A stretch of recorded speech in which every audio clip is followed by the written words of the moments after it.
What's up, Twitch? What's up, YouTube? What's up, Patreon? It is time for GameFace episode 451 right here on Sifted Games at sifted.net. And of course, alongside me to deliver the best commentary on video games anywhere on the internet is Matthew Keil. What's up, Matt? You know, a lot of stuff. A lot of games, man. Right now, we are just like slammed with games. Like, it's to the point now, and this hardly ever happens, even in normal Q4s, where with a show, I'm picking and choosing which games are in the show instead of just putting everything in it that we can get. It is an awesome time for video game releases right now. The end of this month is great, and then October, I think, maybe the best month ever for video game releases. They just announced today another game for October. Maybe the most. I don't know. We'll see if they're any good. It's crazy. I mean, you're right. They could all be bad. But, like, they just announced Painkiller today, and I hadn't seen that. It's like, what are you doing? Like, I get it. Painkiller is like a horror shooter or whatever. But still, it's like, look at everything that's coming out. What are you doing? Yeah. Your favorite game went up this morning. Which one? Baby Steps. Oh, yeah. Yeah, it's actually, IGN gave it a 9 out of 10. They did. And then I think... someone else gave it like a 5. 4 to 9 is the range. And I think I may have said something like that when we previewed it here on the show. Yeah, you've been saying it's going to be divisive since pretty much the beginning, I think. That game just makes me laugh. I don't know if we're going to review it here, because it's like next week there's like 3 other big games, and then October's here pretty much. Like, I don't know if we'll get to Baby Steps. That's why we do preview in slower weeks. That's why we do preview some of the smaller stuff for you guys. Like, we previewed Toa a couple episodes ago. I really like that, and I want to turn you guys on to it. I think pretty deep in November where you could maybe revisit Baby That's Steps. true, actually. And actually, we're reviewing a game today that we're a little late on. We're going to review Cronos, The New Dawn today. Yeah. And that's been out technically for like 2 weeks. But 3 weeks, yeah. But the physical version just came out yesterday or whatever. Which is very weird. But... It's so weird. And we'll talk about that when we get to it. But most importantly, we are reviewing Silent Hill F today. I've had the game now for 5 or 6 days. Matt's had it you played a few hours of it. About 12 hours, yeah. It went live, the early access went live at like 8 or 9 last night. And did you say you played 12 hours of it? No. Oh, okay. I had to sleep at some point. That's what I'm like, wait a minute, how'd you play? I played like 2 hours. Okay. Long enough to see the Silent Hill formula circulate. I'm Yeah. like, okay, I got it. I'll say this, I recorded the first 2 hours of the game, and I didn't really need more B-roll after that. No, it seems to that seems to kind of get the point across. Everything after that was just spoilers, and I was like, I don't need to show this. Everybody knows the Silent Hill formula. It's like, okay, bad things happen, end up in Dark World, come back to the quote-unquote normal world, and then do that until you end up in the Dark World again. It's like, that's Silent Hill. So. Yeah. That's the formula for sure. Once you've seen all that, you're like, okay, I've experienced probably all the basic stuff that you need to know to talk about this game. Right, to know whether people are going to like the game or not. And then, we'll talk about it. Also, it's 11 p.m. and it's probably time to call it quits because I've been playing shit all day. Yeah. I was playing that. I was playing Sonic Crossworld. I was playing... And that's going to be a next week's show. Yeah. I was playing... I tried to... I wanted to play the DLC for Assassin's Creed Shadows. I did too. But it turns out you have to finish the game, the main story, to do that, and it turns out the main story ending is a lot further away than I thought it was, because holy shit, that game does not stop. It's gigantic, yeah. I just didn't have the time. Ubisoft sent me a code for it. I don't have time to play it. No, I get just unless you already finished the game, or I mean, I guess if you pre-ordered that DLC was free. Not free, but like you automatically got it as opposed to paying $25 for it. I will say the update they did is a pretty big quality of life, even if you haven't gotten access to the DLC yet. Yeah. Just the changes in the climbing and all that, like cap increase. Cap increase is great, but like the changes in the climbing free it up and make it a way less, I don't know, rigid. 90-degree-ish, if you know what I mean. Yeah. Like you can cut corners when you're climbing. You can jump. I want to get to that ledge. You can just like push it up there and you'll get there. It feels actually more like Unity in climbing, which is the best the climbing's ever been. Yeah. Even though that's not a very good Assassin's Creed game. Otherwise, yeah. But yeah, it's cool. And then Ubisoft announced today that there's going to be... I'm still blown away by how good that game, you do the little synchronized thing, and every time I'm just like, God damn, it's really insane. That is amazing. That game, before it came out, I saw a couple screenshots that just blew my effing mind. High-res 4K screenshots where it was running max on, a PC like yours, and it just blew my mind. Yeah, it's I was incredible. just like, are we playing this in real time? And it's just, when it spins around and you see, and you're like, I was just there. Yeah. I was in that before, 5 minutes ago, and there it is. And now I'm all the way up here. It's it's very it's the more and more I go, I'm just like, the main story is not very good. It's slow event. It's a slow burn. Low event, and everybody is very folded in, and again, it's sort of like Ghost of Yote, or not Ghost of Tsushima, where everybody it's very formalistic, and everyone kind of has the way they have to behave. But I feel like a lot more humanity came through in Tsushima, and everything just feels a little more human. Yeah, everything in Assassin's Creed feels stodgy. Almost. I think it feels like the real Japanese culture of the time. Maybe. I think that's what it's trying to do. And I like Naoi, I like Yasuke, I like a lot of their allies. I think those the little inner group works well together. But as soon as they start interacting with all the historical figures or anyone outside of that, it's just a lot of yes, yes, I have heard of you and your ninja exploits. Perhaps you can help me and I can help you. Yes, I've had this conversation before. I don't know if you know that, but there's a lot of you little minor lords running around that I need to get on my side. Yeah.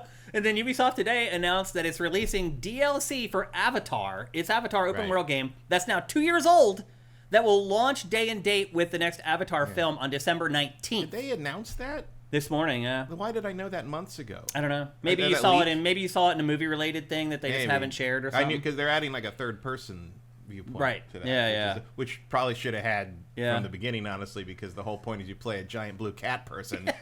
You should probably let me see that. Yeah. That to me just says that nobody wanted to fund an Avatar 2 game. Oh, definitely, that's why. Rather. But yet he wanted Ubisoft. He's like, oh no, there's got to be something there. Yeah. Now, to be fair, that game's about as big as Shadows. So if you're already done with that, well done. That game's also great. It's good. By the way, I enjoyed it. I have enjoyed it the most of any Avatar product or media item ever. Yes, I liked it way better than either movie. I'll tell you that. Yep. Anyway, welcome to GameFace 451 right here on Sifted Games at sifted.net. As you can see right there, we are supported at patreon.com/sifted. If you like this show, you like anything that we're doing, head on over there, poke around, look at our different tiers. For $5 a month, you get all our content early. That's the tier most people are on. We'd appreciate it if you go over and at least give it a look. You can also help us out with Twitch Prime. If you're watching on YouTube, go down below and figure out how to do that if you're not doing it already. And if you have connected those accounts, please head to twitch.tv/siftedgames and subscribe to our channel and give us a free $2.50 every month doing that. And if you can't do that, review the show. Actually, I forgot to check on Apple Podcasts to see if we got over 100 reviews. I should have done that because I asked you guys to do it. I should have checked. So anyway, that shouldn't stop you guys from reviewing the show on Apple Podcasts. We'd really appreciate it. If you review it anywhere, share it, like it, leave comments, all that stuff works and helps us. We'd really appreciate it. That would be great. A couple things before we get going today, and we do have a packed show, as you might guess, because right now we're in the heart of Q4. A couple things. First of all, Tokyo Game Show begins on Thursday. And Thursday is a soft start. It'll really kick in on Friday and Saturday. And of course, like we always do at sifted.net, we have 94 reviews. So we didn't get a single review. On Apple Podcasts. So we didn't get a single review after I asked for them last week. Come on, guys. If you're listening to this on Apple Podcasts and you haven't reviewed the show, please review it right now. That would be awesome. So anyway, Tokyo Game Show is coming on Thursday. And as always, Sifted will be the best place on the internet for any convention. There's only one place to go. It's sifted.net. We'll have all the stuff out there ready for you to peruse and sift it however you want. If you only like Japanese games, that's the show to watch. But also, if you like to sort Japanese games by all the different genres or content types, you can only do that on Sifted. So it is the best place for convention coverage. Check us out for Tokyo Game Show Thursday, Friday, Saturday, and then it pretty much dies by Sunday. Those are the public days for Tokyo Game Show. But Matt, TGS is kind of resurging a little bit. Like we're starting to see, I think Nintendo's going to be there this year. Xbox is doing a live stream from Tokyo Game Show, a Western company doing a live stream from Tokyo Game Show. That doesn't happen very often, ever. Well, they got to do something. Yeah. Sony's doing something. Yeah, I mean, so it looks like Tokyo Game Show is starting to finally almost rise like a phoenix a little bit. It really suffered through COVID, like a lot of things did, but I didn't know if it would ever bounce back, and it looks like it has. So anyway, Tokyo Game Show coming up this week. Also, tomorrow, it was just announced this morning that tomorrow there will be a Sony State of Play. We actually heard rumblings about this like a week ago, that there was going to be one in September, and we're running out of days in September, so in the back of my mind, I kind of knew this was coming. But initial rumors suggest that we're going to learn more about Soros, which is Housemarque's PlayStation exclusive. And we're going to learn more, finally, about Insomniac's Wolverine game. That's the rumors. We'll see. It's 35 minutes long, so it's not a crazy long one.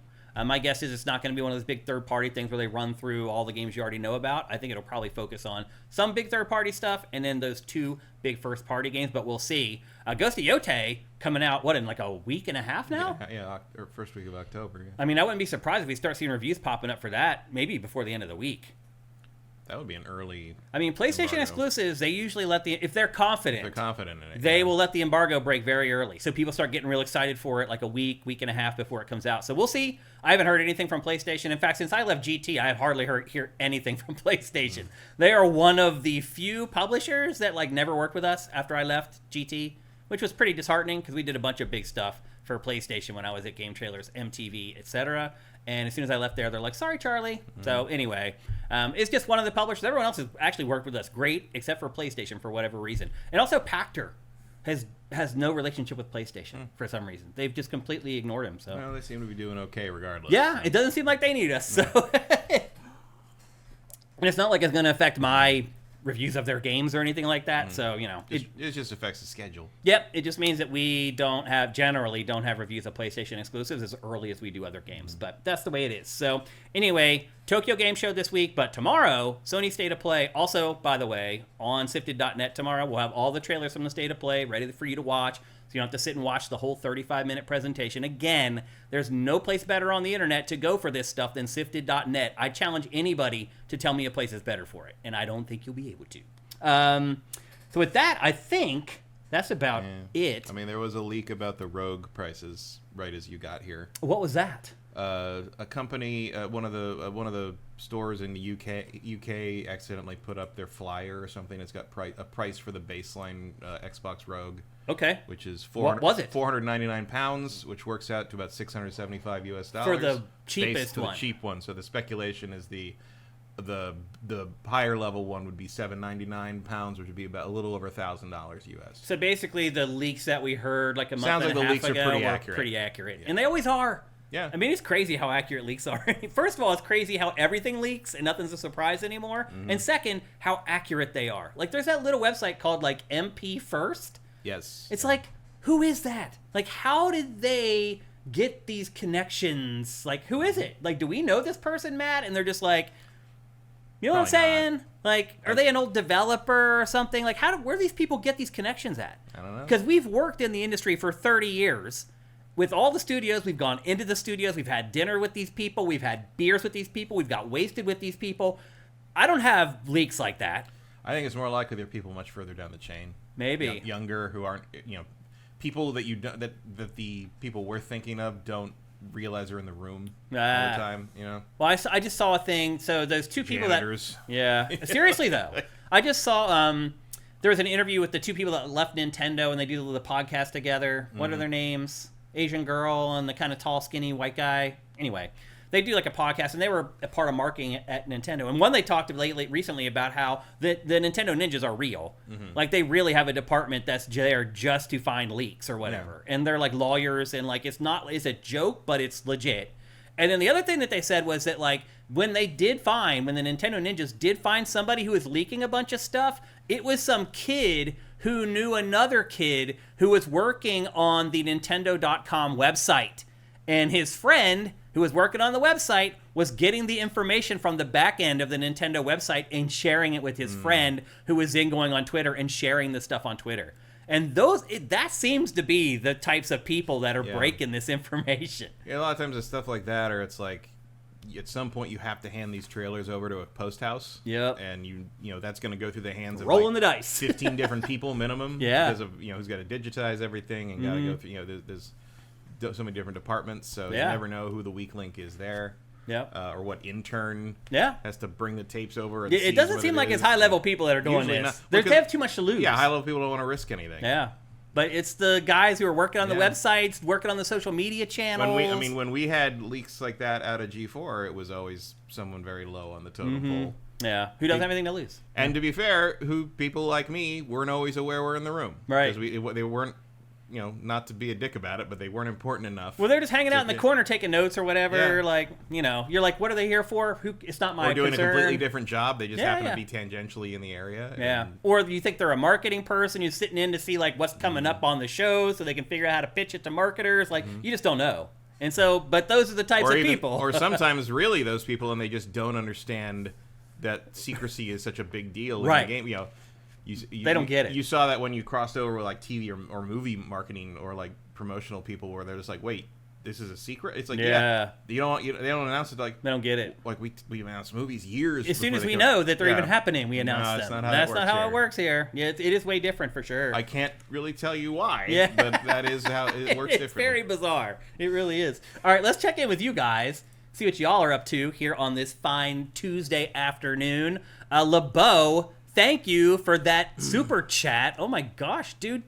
What is SEK? That's Swedish. Is that Swedish? Kroner, I believe. Kroner. Thank you very much. That's very generous of you, LeBeau. You don't want to ask us a question or something like that? We'll answer it.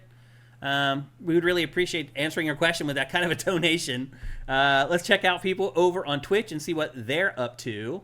First time chat, Tavis206, choo choo. That's a good way to join us, Tavis. Hope you're doing good. Good to see you finally got up the gumption to chat something here on Twitch. Emperor Dread says, what I don't quite get is what the incentive to leak is. It's not money. It's clout. That's all it is. It's the actual currency of the 21st century, attention. It really is. Likes, all that kind of stuff. And if you're giving it to somebody who's then putting it up and they're getting the likes, you're tangentially getting those dopamine hits from their social media. If we haven't learned this from Kojima yet, who's going to teach us? But that's what it is, Emperor Dread, sadly. That is what it is. Swan Senpai says most leaks are strategic and planned. Yeah, a lot of it is. Yeah, especially in movies. It's a good way to get the hype out there. It's like you can announce your game, or you can find out your game was leaked. Like I still believe the Tom Holland, Tom leaks spoilers thing. That probably was true the first time he did it by accident, but then they've used that in the future. They absolutely leaned on it as here's our gimmick and it feels organic and people think it's just a thing he does. So we're going to use it as a way to spread stuff. And it works. It does work. One Supermaster Gamer, thank you for Twitch Prime. 70 months. That's awesome. Thank you. Erebus Jones says the UK always gets screwed price-wise. I wouldn't trust one-to-one currency conversion. Okay, that's fair. At the same time, the US is... You got to remember the dollar is horrible. It's very weak now against How long has it been since the dollar's been this weak? A long time. This is the worst year the dollar's had in maybe our lifetimes. At least since the Black Monday era of the 80s. It's been a very long time since the dollar was this weak against anything. Maybe the recession in the mid 90s. That was across multiple years. This is the tanking of the dollar value right now is remarkable. It is unheard of. Justin Hornman, thank you, brother. As always, you're awesome. 99 months on a 99-month streak. Thank you, Justin, man. You're awesome. You know that already. Kit and Krista, Vincent reminds me. That is the podcast I was talking about, of the two ex-Nintendo. Kit Ellis is the guy. He used to be PR at Nintendo, actually. He didn't work in marketing. He was a guy who would schedule, the interviews with Miyamoto. He would schedule. So after E3, I think the second day, they would have this very tight group of people that would get to go and meet with all the Nintendo developers. Yeah, I remember that. He was the gatekeeper for that. Only max one person per publication could go to that. I was lucky enough to go to that for 15 years straight. He scheduled all that stuff. He's actually a pretty good friend of mine. I'm embarrassed that I forgot his name, actually. But thank you, Vincent, for sharing that. We got a hype chest. Open to see the reward. And these are always anticlimactic, but we'll do it anyway. Oh, it's a frog. Wow.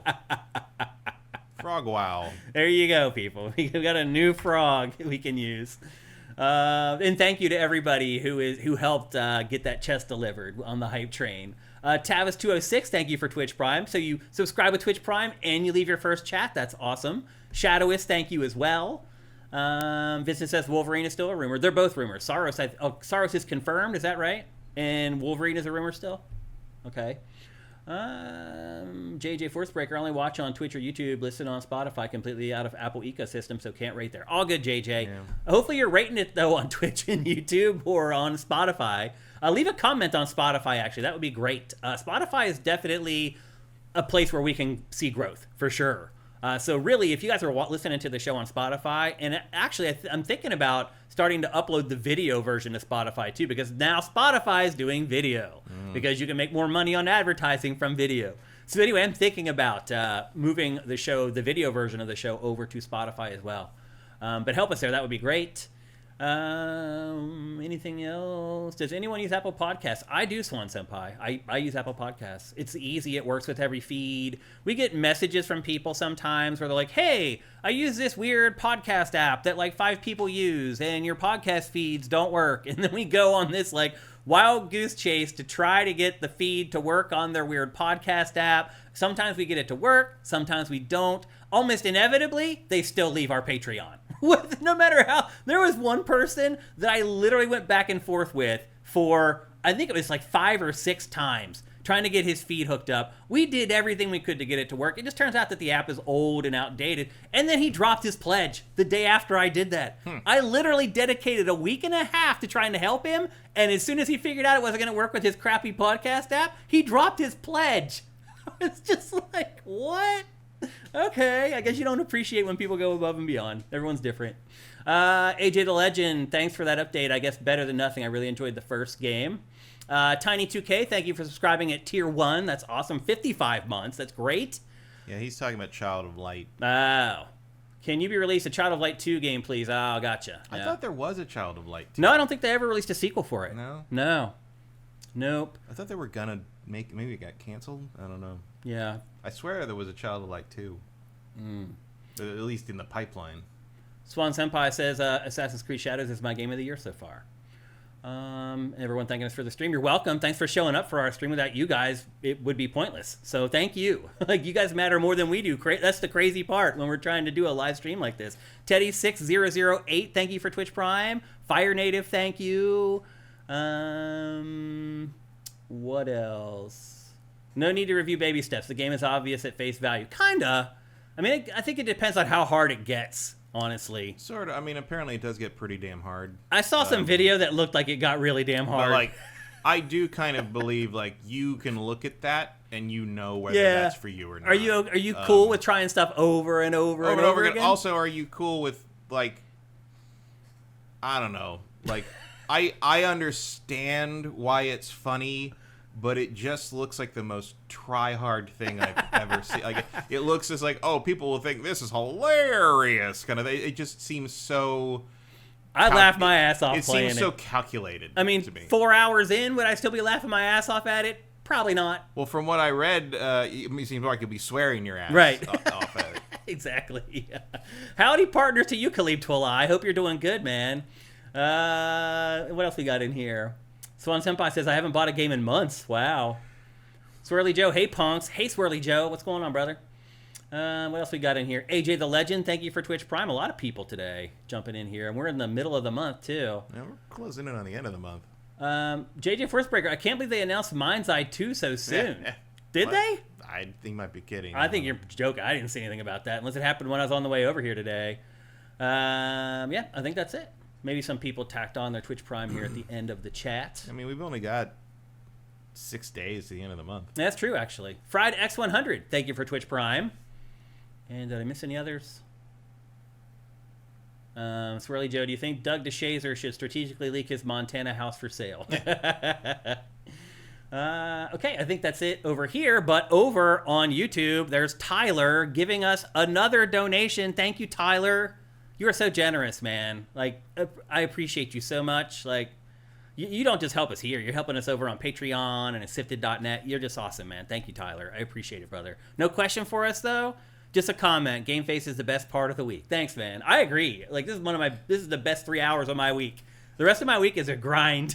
It really is. And it's a grind until I walk in your doors. Like, literally, the minute until I come here, I'm just, like, going 1,000 miles an hour. It's nice to just come here and kind of, like, bask in all the work that I've done throughout the week, because that's really what this show is. It's a week of pre-production to get everything ready for this show, and this is the moment where I get to exhale and just enjoy all the work that I put into it already. So anyway, Tyler, thank you, man. I appreciate you so much, but you definitely go above and beyond.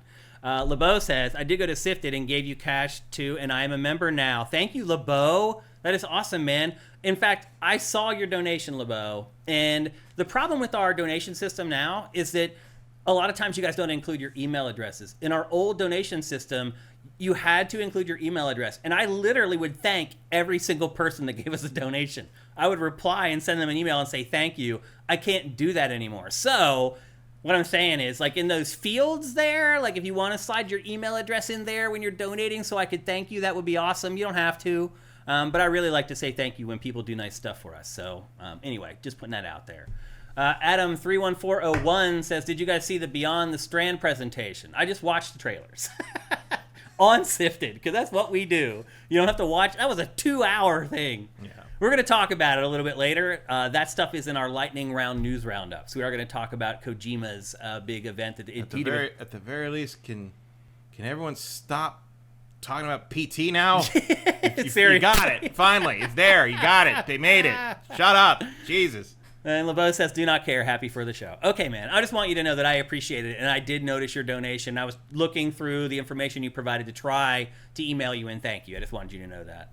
And Retro Modern Gamer comes in with, for shorter versions of GameFace, you could call it GameFace Abridged. I think TDLR is the winner. I think that's going to be what it's going to be. And who was that? Cinetyke that gave us that? That sounds right, yeah. I think, whoever it was, remind me, because I want to thank you again. I think that's the name we're going to go with. But anyway, he goes on to say, including podcasts in the title when uploading GameFace might help with views. I might also want to upload individual topics as their own video. We've been doing that. So I don't know if you guys have been watching our YouTube channel this week, but like our discussion about the motorcycle in Metroid Prime 4, I created a little 1 minute short of that, and I think it's our best performing short ever. It's like it definitely has more comments than any short we've ever done. People think we're rage farming. It's like, no, I really think that motorcycle is idiotic. I really don't like that. It's really dumb. But anyway, we're doing that. We're already starting to do that with shorts. Not rage farming, I'm rage harvesting. I'm just telling the truth about how I feel, and it's made me mad. Is that rage farming? You are receiving all the wheat of my hate. I need a definition for rage farming, I think. Justin says, people should start clipping good parts on Twitch to make it easier for them to choose good parts. That would help, actually. But, I mean, I'll be honest, I listen to our show every time. So tomorrow, once the show goes up, I'll start listening to the show while I'm working in the background. And I can always tell because our voices elevate. And it'll alert me, and I'll start listening. And that's how I kind of get the stuff. You guys could be very helpful in sending me like clips that you think should be in there. You don't have to clip them out of Twitch, but just send me a DM or something and say, hey, that little moment where you and Matt said this or that, like that kind of stuff, saves me a lot of legwork as far as listening to the show and then going into the show and clipping it out and all that stuff. But anyway, long story short, we're doing that stuff. We are definitely getting very short topics up on YouTube Shorts. I'm working on launching a TikTok channel, but I don't know what's going on with TikTok. I don't want to put a bunch of effort into it and just have it taken down again. Like, what's going on there is just nuts. So I have not yet committed to a TikTok channel, but we might. Like, our shorts are definitely doing pretty well at this point, so we'll see. But anyway, we're doing all that stuff. We've tried this before, like back when we did SIFTD 2.0, and then COVID hit, which sucks because I worked on SIFTD 2.0 for like 9 months and it all just got flushed down the toilet by COVID. But back when we were doing that, like we were putting up topics from GameFace like early on our YouTube channel, and they didn't do a ton of views, and it just seemed to take away views from the main show, and we ended up kind of with the same number of views, but I ended up doing a ton of work, so the work was like worthless. So anyway, I would prefer to kind of do what we're doing because Shorts is really where we're gaining new people. That's where we're getting new people to subscribe to our channel, so we're probably going to stick with that. But anyway, we'll see. Just we're keeping our minds open and trying to do whatever we can to try to help the show and the company succeed in by all means necessary. Let's see. Ryoga Hibiki says, just push too many social medias and use AI to... We do. We push to every social media. Everything when we publish Pachter Factor, it goes to 4 different places, and then it's promoted on Twitter, Blue Sky, Facebook, and then like every website that it goes up on. Like we're doing all the obvious stuff. We need like the secret something or other. Like we're doing best practices. Like I am like crazy anal retentive about like how I program like our YouTube descriptions and the hashtags that I use and what I'm putting in the tags.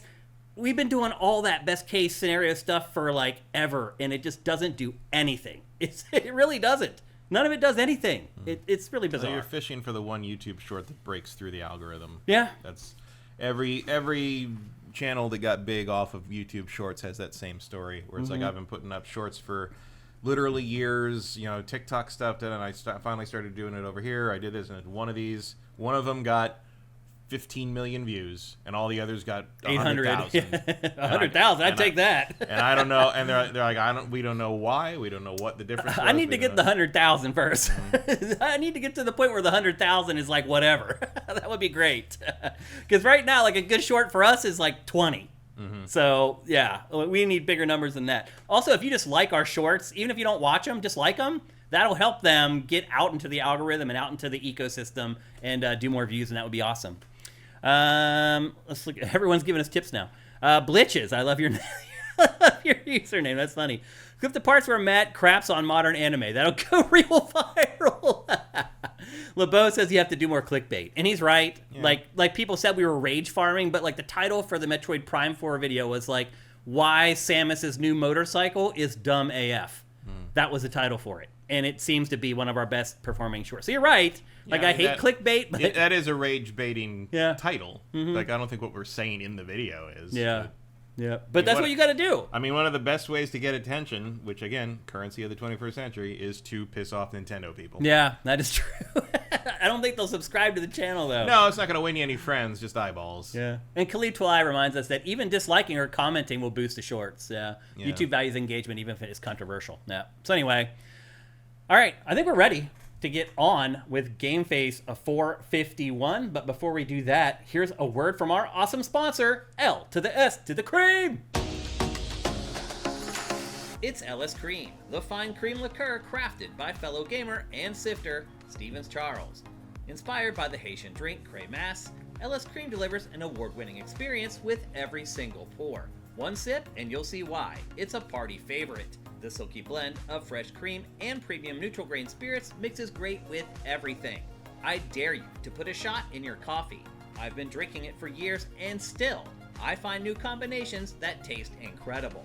LS Cream is the kind of drink that keeps surprising you thanks to its notes of vanilla, cinnamon, nutmeg, and coconut. Take it to any gathering and watch it steal the spotlight. We've never seen anyone resist. Ready to join the fan club? Head to creamls.com/sifted for recipes, retailers, and online orders. That's creamls.com/sifted.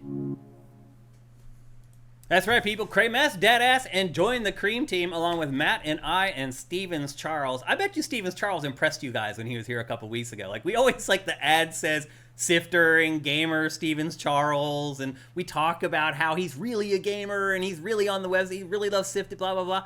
He proved it a couple of weeks ago that he knows his stuff. He's not just some guy that likes to play Call of Duty or whatever. He plays the real stuff. So if you want to support other people that are like us and you want to drink great liquor at the same time, go to creamls.com/sifted. That is the place to do it. Support your fellow gamers. Support your fellow sifters. Support LS Cream.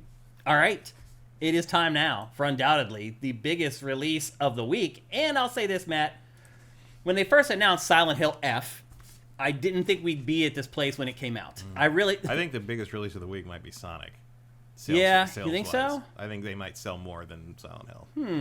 I don't think so. We'll see. I think it'll be close. I agree with you. I think it'll be close. Because Sonic has better reviews than Mario Kart World. Yeah, I still don't think that's going to matter that much, though. I mean, many people just bought a kart racer like 2 months ago. Only the people that bought a Switch 2. Yeah, I mean, there's 5 million of them. Never underestimate the Sonic racing stuff. Also, it's not it's not M-rated, so there's a wider audience for that. And we've previewed that game. We'll review it next week, and I enjoyed it. Like, I was in the betas or whatever. I had a lot of fun with it. But I don't think some parts of it are done yet. But interesting. There's one game mode that like literally says you should play this multiplayer. We highly recommend multiplayer, and there's no online for it. I'm like, yeah, that's not finished. Maybe you might want to think about that in the future. That's funny. I don't know. But look, I think a lot of people had left the Silent Hill franchise for dead because the first 2 games were great, the third game was pretty good, and then from there it was just kind of like a slow decline. There's not really anything worth talking about after the third game. Yeah. It struggled to find its own identity. They've reinvented it a couple of times to no real avail. Maybe the most successful commercially or at least critically was probably the Wii reinvention, the Shattered Memories game, which I hated. Yeah, I didn't think it was good. I think people were just desperate at that point. Maybe I gave that a 2 out of 5. Yeah, I don't blame you. That's some of the most hate I got really of any review. Wow, people were so mad about that. I'm like, I did not enjoy a minute of this. Yeah. It was just running from stuff. Yeah, that's what it was. And everyone thought the psychiatrist framing device was so brilliant. And I'm like, I don't know, man. Y'all need to read books. I don't know what to tell you. Sometimes I'm just like, I feel like we're grading on this weird video game narrative curve. We do. I mean, let's be honest, Matt. We do. Sure, but that it doesn't mean you got to take the whole premise in whole hog. Yeah. You can forgive certain things for okay, it's not Oscar-winning writing because it's a video game, but give me a break. Yeah. And you're waggling your way through a weird remake of the first game basically, and it's just what am I doing? Yeah. Why are we doing this? Well, the good news is Silent Hill F doesn't have a gimmick. It pretty much copies the tried and true Silent Hill formula, for better or worse. I mean, if you play the first 2 games and enjoy them, that's sort of the design for Silent Hill F as well. Yeah, and it does remind me a little bit of Fatal Frame in terms of premise and sort of how thoroughly Japanese it is. And tone. But it's what if Fatal Frame was good, a competently made game? Yeah, it's kind of, and there was no camera. Yeah, but it makes me think of Crimson Butterflies sometimes. Yeah, I wonder if this game was any kind of impetus for doing the remake of that. What's coming up? I also feel like the remake of Silent Hill 2 that just came out a couple months ago, that sort of kick-started the resurgence for Silent Hill. That was a year ago. Was it a year ago now? Yeah, that was right before. Wow. That was right before Halloween last year. Crazy. Time just flies, man. Yeah. But still, that was obviously the best Silent Hill release since 3. I would say. Yeah. And I think it got people thinking about the franchise at least a little bit more than they were. I mean, obviously, this game was in development before that came out. I think that's all part of the plan. Yeah. I think, look, Silent Hill's kind of dead. We need to figure out how do we get people back into it before we release the next game. I've seen some chatter online about, is Konami back? Is Konami not dead anymore? I'm like, until they make a new Castlevania, they are not back 100%. Konami did not develop this. This was developed by... It's still there. Yeah, I mean, they're trying... with their IP now? I don't need it to be developed in-house by Konami for Konami to be back. Konami just has to actually be letting publishing people good do games shit with their fucking IPs. It's not pachinko. Agreed. And so, great. We've gotten 2 good Silent Hill games in 2 years. When was the last time that happened? Yeah, never. Never. I don't think Literally even Silent never. Hill 2 came out within a year of Silent Hill 1. Oh, no, that was how long a gap was there, actually? I don't remember. At least 2 years. Was it 2 years? Yeah. Yeah, so this is the best cadence of Silent Hill ever. Silent Hill 2 was the first interviews I ever did for television. Yeah. So that would have been mid to late 2001. And 98 was Silent Hill 1, right? 1 was 98. I think it was, yeah. So, 2 years. Yeah, at least. 3 years. Yeah, it's at least 2 years. 3 years from 98. Yeah. And then 3 was 2 years after that. Yeah. Because it was right before we left... to come here. Left San Francisco. Yep. Well, let's talk about Silent Hill F. It is the next mainline Silent Hill. This shot I weirdly appreciated because of the fact that the electrical wires were swinging, and I was just thinking about the times when that would never be a detail that was put in a video game because it was too much effort. Well, this game starts with this, these environmental shots. And this is what it looks like when you're walking through it. That's not fake or panned or no. That is what the game looks like. I mean, the game in general looks pretty damn good. It really does. Yeah, it's very, very good. Now, it's one of the best looking games of the year. It's set in a rural town in Japan in the 60s. It's not a huge city or anything, so they don't have to draw gigantic territories or whatever. That helps a little bit, but no matter what, this game looks good. There's no denying it. The environments look great, the creatures look great. I mean, there's still a ton of detail. You can tell when the game takes place just by looking at the stuff cluttered around the yards and the houses. Absolutely. So this takes place in 1960s Japan. You are playing as this young girl named Shimizu Hinako. She has just graduated school. She's in that awkward period of trying to figure out what she's going to do with the rest of her life.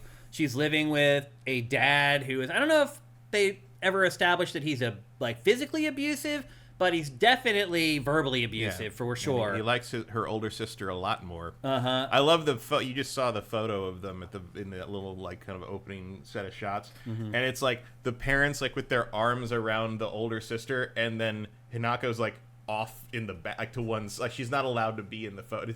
It's actually kind notice of funny. that they stay on that shot for a really long time, so you notice. And if I remember right, you hear him yelling as it's still on that shot, and so the sister has moved away. She got married. But Hinako doesn't want to do that because she likes the town. She likes her friends. She doesn't want to marry some guy and be forced to move away. And she doesn't really know what she wants. And she doesn't want to stay at home because she hates her dad. Right. And he's probably, there's a lot of post-war trauma happening here. He's an alcoholic. It's set when it's set for a reason. And because she's the youngest, so he's probably old enough to have fought in the war. Right. And obviously the post-war, anyone who's seen Godzilla -1 can tell you that the post-war was a rough time. It was for people in Japan. And I think they still are kind of recovering from the occupation of the U.S. forces and in the post-war era. It's a very awkward time, and you're looking at a Japan that has not reindustrialized and has not become the modern kind of technological and economic power it would become in even 10 years from now. Yeah. So it's in some ways Hinako's attitude is that of the country. There's sort of a loss of identity and a loss of direction. Yeah. And a loss of self-assurance. Yeah. It's a really good place to put this. Very early on, I know there's some people that are kind of hung up on the idea that this doesn't take place in Silent Hill, wherever you think that. I mean, New England town. It has to be Maine. But very quickly, it seems to. Very quickly, this game demonstrates that it understands what Silent Hill is and what the tone of Silent Hill is. It's not geography. It fits right in to the best entries of this series in that regard. I agree. So she still lives in her little town. She still has her little circle of friends. They're all trying to figure out what they want to do. And as you're about to see in the B-roll, they're all hanging out one day, and suddenly... Swan Senpai says her diary does say that he is physically abusive. Oh, I missed that, actually. Her and the mother. I missed that, actually. So anyway, she still has her circle of friends, which is keeping her from leaving or maybe doing what her parents want her to do. And she goes and hangs out with her. Her dad yells at her. She leaves the house. She comes here to meet with her friends because they're her solace from her family or whatever. And this is their big hangout is the candy store, basically. And so they all get together to hang out, and while they're doing that, a crazy fog rolls in. Shocker, it's Silent Hill. It's a Silent Hill game. They scramble to get away. They all get separated, and that sets the plot into motion, basically.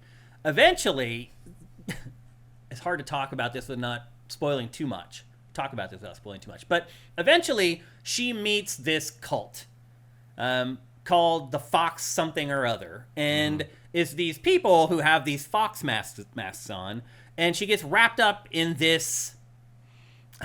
It's hard to describe without ruining too much, but it becomes sort of the alternate reality that's in every Silent Hill that she jumps back and forth between. And it's very, the very first or second little note thing you find when you're leaving the house at the beginning talks about how the foxes are coming down from the mountains more now. Right. And so something's weird about the foxes in the area. There's a lot of question of it's left to your sort of early on. It's sort of left to your imagination.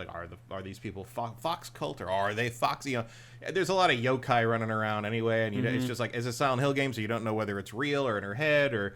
You're other people see it, but it's do they see the same thing? Is she imagining the other people? There's no, it's again, they really understand what Silent Hill is. They do a great job with the writing, too, because, maybe great isn't the right word to use. It's confusing, because the game will show you one thing, but then in the writing, it will say something else that kind of contradicts what you're seeing, and it makes you question everything. As I played this game, right to the very end, I was questioning everything. What was reality, what was not reality? Because how she slips in between the two worlds, the real world with her friends, and this other world where this fox cult exists, is either she gets knocked unconscious or she falls asleep.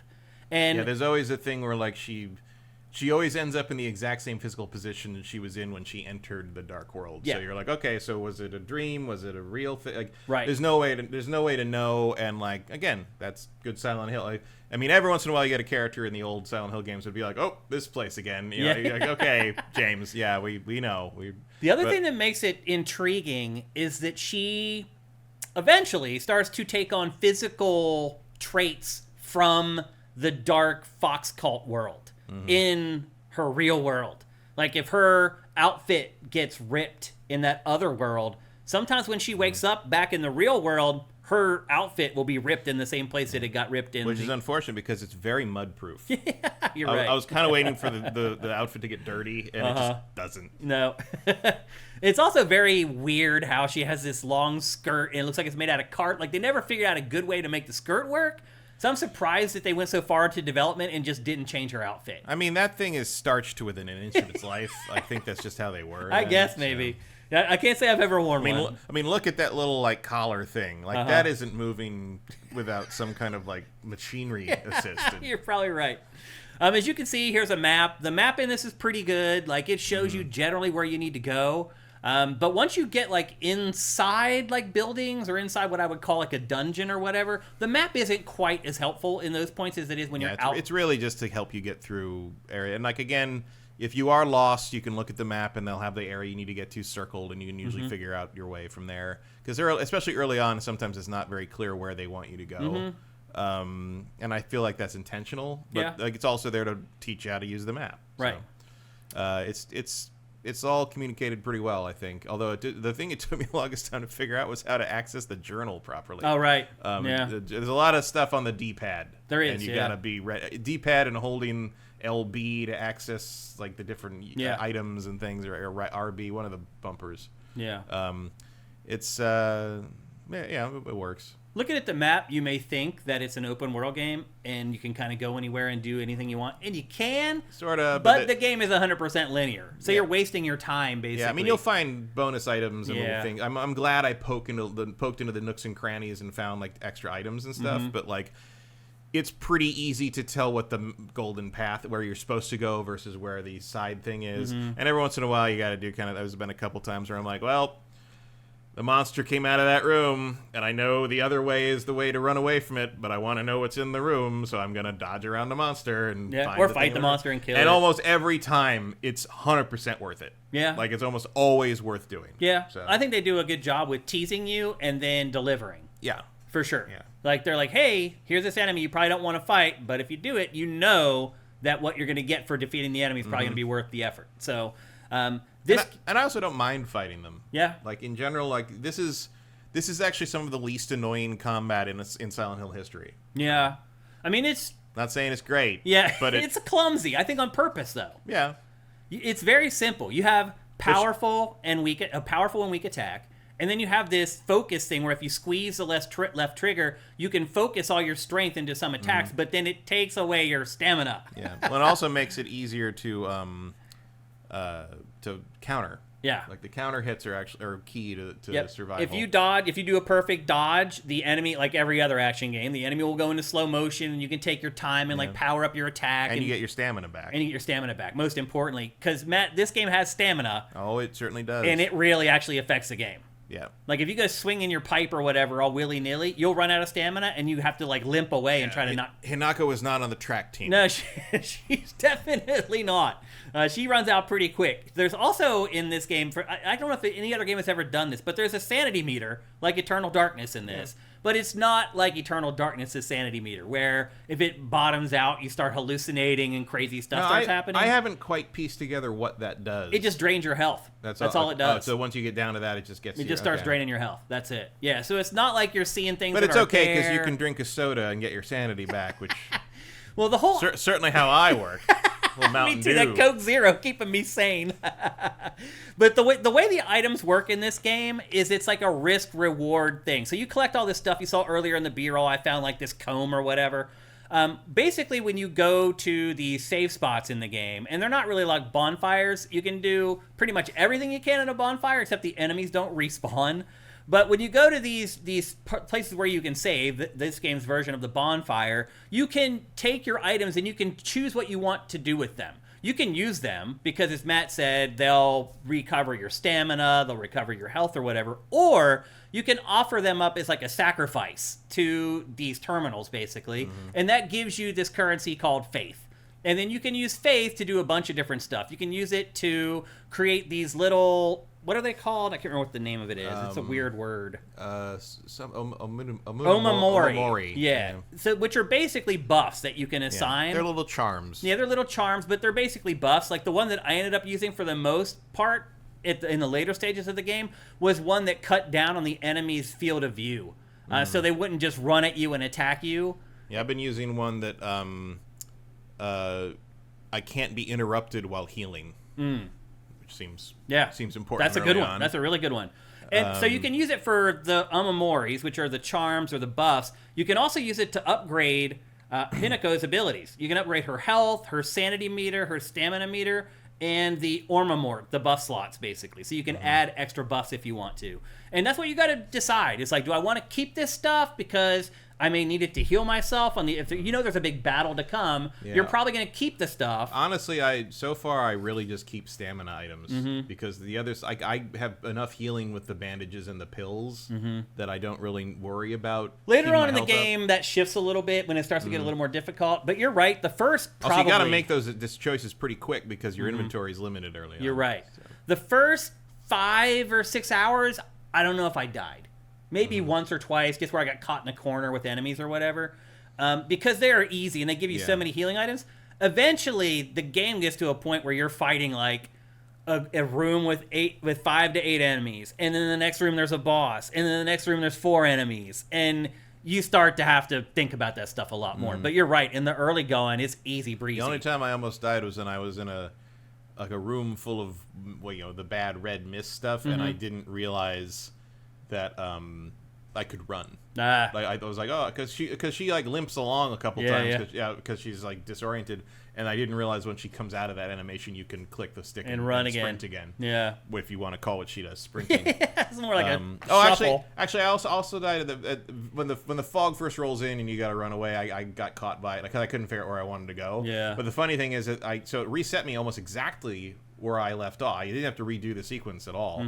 And so I then ran through the rest of it, and at the end, I got the achievement for getting through that sequence without getting hit. Wow. And I'm like, that seems incorrect, but okay. Like, that's kind of crazy. And this game is pretty gentle when you die. Yeah, there's no, there are, so when you save at those save points that we were talking about earlier, that will sometimes be where you go back to, but there are also there's like a lot of other checkpoints. Yeah, where you don't have to go back to like those save points. Like the save points are more important as like, upgrade stations, getting your sanity back, and quitting for the day. Like if you want to get to one of those before you quit the game, they are. It's not like the old survival horror games where it's just like, oh, you didn't. When was the last time you saved? 40 minutes ago. Yeah. Have fun doing it all again, asshole. Now you're watching the B-roll. We're finally starting to show you guys some puzzles. Puzzles are way more prevalent in this game than what you're going to see in this B-roll. And I'm just going to say, when you start the game, you can choose 2 difficulty settings. You can choose like the combat difficulty, and then you can choose the puzzle difficulty. And I'll just say right now, I wish that I had set the puzzle difficulty to just automatic and easy. Oh, yeah? Yeah. Some of the puzzles in this game are so obtuse, and just, to me, they feel like they've been added to pad the game out. Because some of these puzzles... that sounds like Silent Hill to me. It does. And none of these puzzles are creative. You don't feel good when you solve them. Like, one of the puzzles we showed you in the B-roll there a minute ago, they give you a bunch of items. You have to figure out which pedestal they go on. Like, and what you need to do is you need to collect clues that are added into the book, the journal, and then you go and look at the journal, and you're supposed to use those clues to figure out, like, how to solve all the puzzles, basically. And, like, for that puzzle itself, it's like there's a key in the book that shows you, like, these patterns, kind of, to show you, like, okay, find the pattern on that item, and that's where you want to put the item. that worked for like 3 of them or 2 of them. The other 3, like even though the patterns matched, they didn't. That wasn't actually where you had to put the stupid thing on the pedestal. No, I don't agree with that. Really? I solved that puzzle without it. I didn't realize there was anything in the book about that puzzle. Yeah. I saw that puzzle just by looking at the items and the thing on the pedestal. I did too, and I sat there forever. Like there was the one that had like the rotted fish that was almost like in a fan, and it had like the little reeds on the side of it. Yeah. That did not go on the reed pedestal. It went on another pedestal. It went on the pedestal with the thing that had the same like drawn kind of branch on it. Anyway, I thought it was insane. I'm like, what the hell? So I got 2 of them right, and I was like, I'm for sure. Like, the gourd had the star on the bottom of it. I'm like, that's definitely the flower. There was another one that was blatantly obvious, and then the other 3, I just started shuffling them around, and eventually I got them. They were all very clear to me. Later on... I was actually pretty... I was like, oh, that's cool. I was actually pretty impressed by that first major puzzle. I hated it. I've only seen 2 more after that, so I don't know. But I'm pretty happy with the puzzle so far, but I'm not very far into it. Later on, there's a... I think it's interesting that it defaults to story for combat difficulty and hard for puzzle difficulty. Yeah. It's strange that there's nothing called normal. Yeah. For either of them. Later on, there's a puzzle box you have to open. I don't know if you got that far. Did you get to the school yet? Well, there's a puzzle. No. There's a puzzle box that you have to open, and the hint in the journal is like something about citrus fruit. And so you go and you look at the puzzle box, and it's just all silhouettes of different things, and it's like some of them are trees, but it turns out that is like one of the citrus things. Like to me, all the puzzles in this are like, here's a rough idea of what you should be doing. You're going to have to fiddle around to actually figure this crap out. And I just thought it dragged the game down. I found myself spending, like, on that one puzzle, the puzzle box, it took me like 40 minutes to figure it out, because eventually I was just trial and error until it happened. Like, I don't know. I feel like the puzzles in this are just a way to drag out the length of the game. I think it drags the game down. I think it slows down the pacing of the game, and it just seems awkward. Like you saw earlier, too, the combination puzzles for the lockers. It's like... you search around the school, and you find these little origami things that have clues on them. And some of them just straight up have a code, like a 3-number code. And then you go into the locker room and try to use a 3-number code. It doesn't work on any of them. So you go and you collect more origamis, and it starts to become this thing where you're like reading like 5 pages of crap, trying to figure, well, actually that one is now an Enya, and the Enya in our language is just insane. I'm like, this is not fun. Like, I don't know why they're in the game. I mean, I know why they're in the game, because that's Silent Hill, but... clearly the students need more to do. Apparently. So I'm not a fan of the puzzles, but the rest of the game I am a big fan of. The combat in this, as we mentioned, is clunky on purpose, I think. I think they want you to feel a little sloppy and out of control, so that the fear is there, that, like, even if I do things the right way, I still might get hit. Well, so here's the thing, is that I don't really find it all that clunky.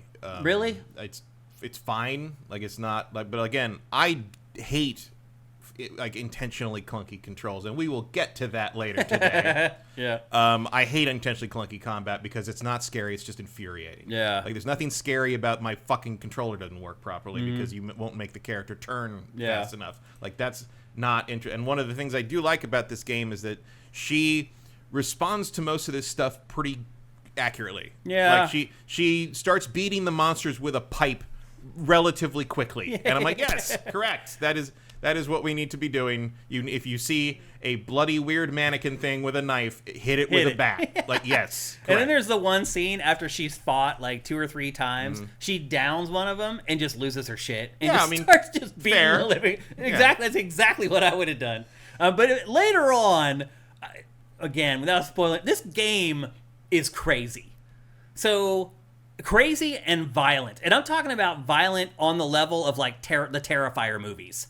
Like, you get to the last like 3 or 4 hours of this game, and it is straight up sadistic. Like, I just saw, and I talked to you about this before we recorded, but I just saw that Dying Light the Beast was censored in Japan for violence. And what? I can't even imagine what Dying Light the Beast does that this game doesn't do. I mean, there are some scenes, and I am a horror slut. I love horror movies. I've watched all the most terrible horror movies ever. And there are scenes in this game that rival those films, without a doubt.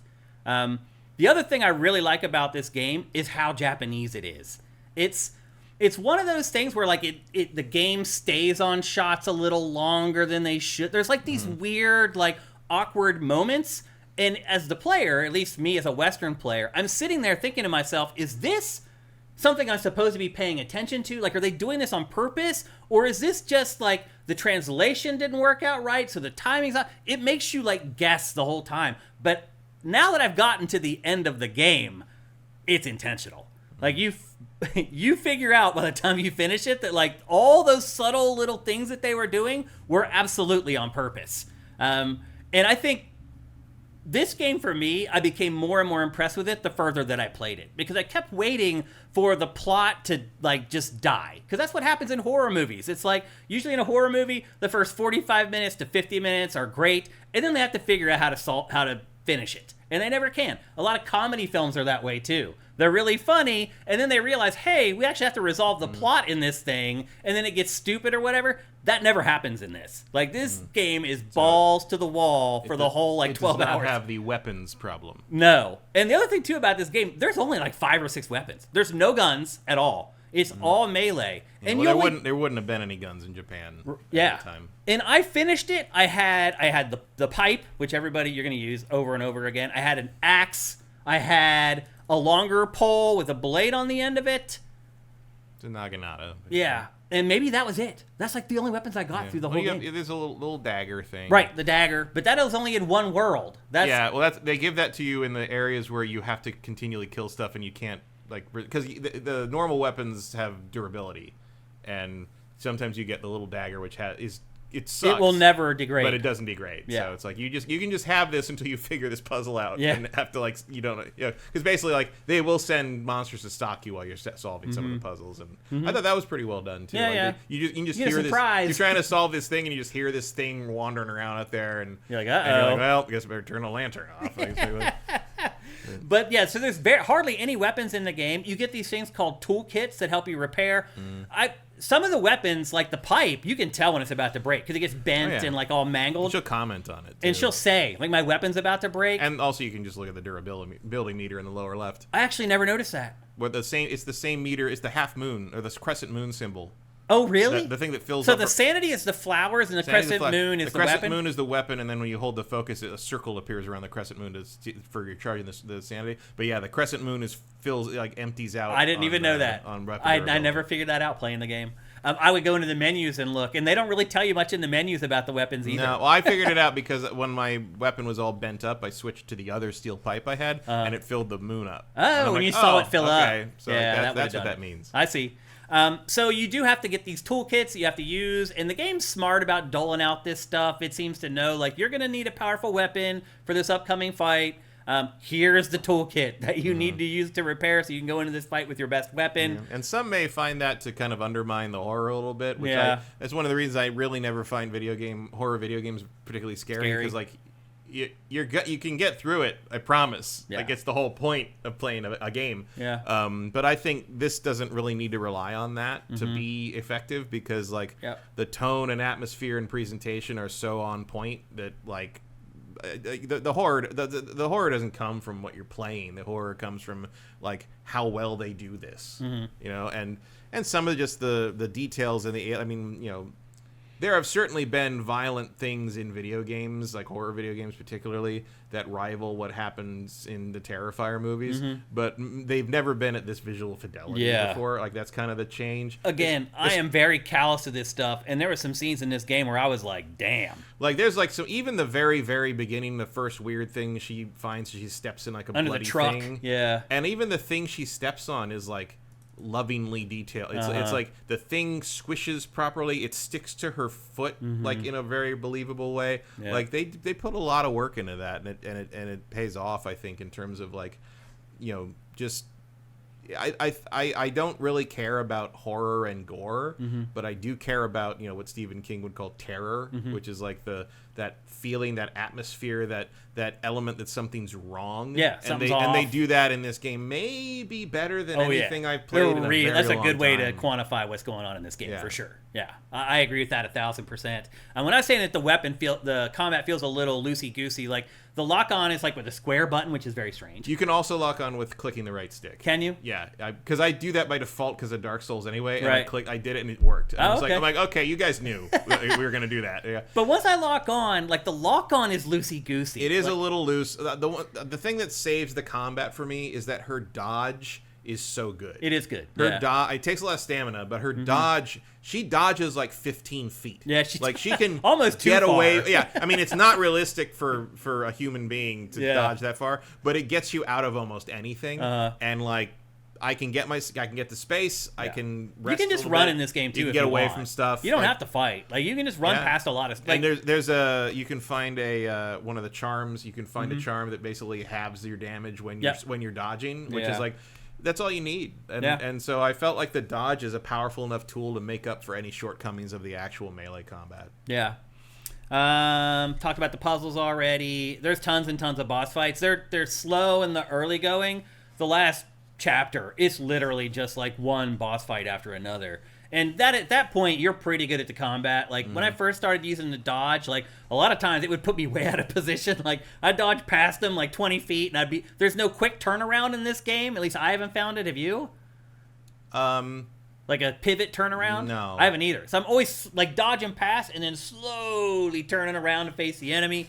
And again, I think all this is on purpose. I think it's to create that sense of like, oh crap, like this is taking forever, like it's not fast enough or whatever. And to your point, it creates a sense of terror instead of a sense of horror, I think. But again, she's got the dodge enough to get her out. I don't really mind how slow she turns because I can get away from the thing before I need to worry about turning. Yeah. And she does actually turn and keeps facing if you're locked on.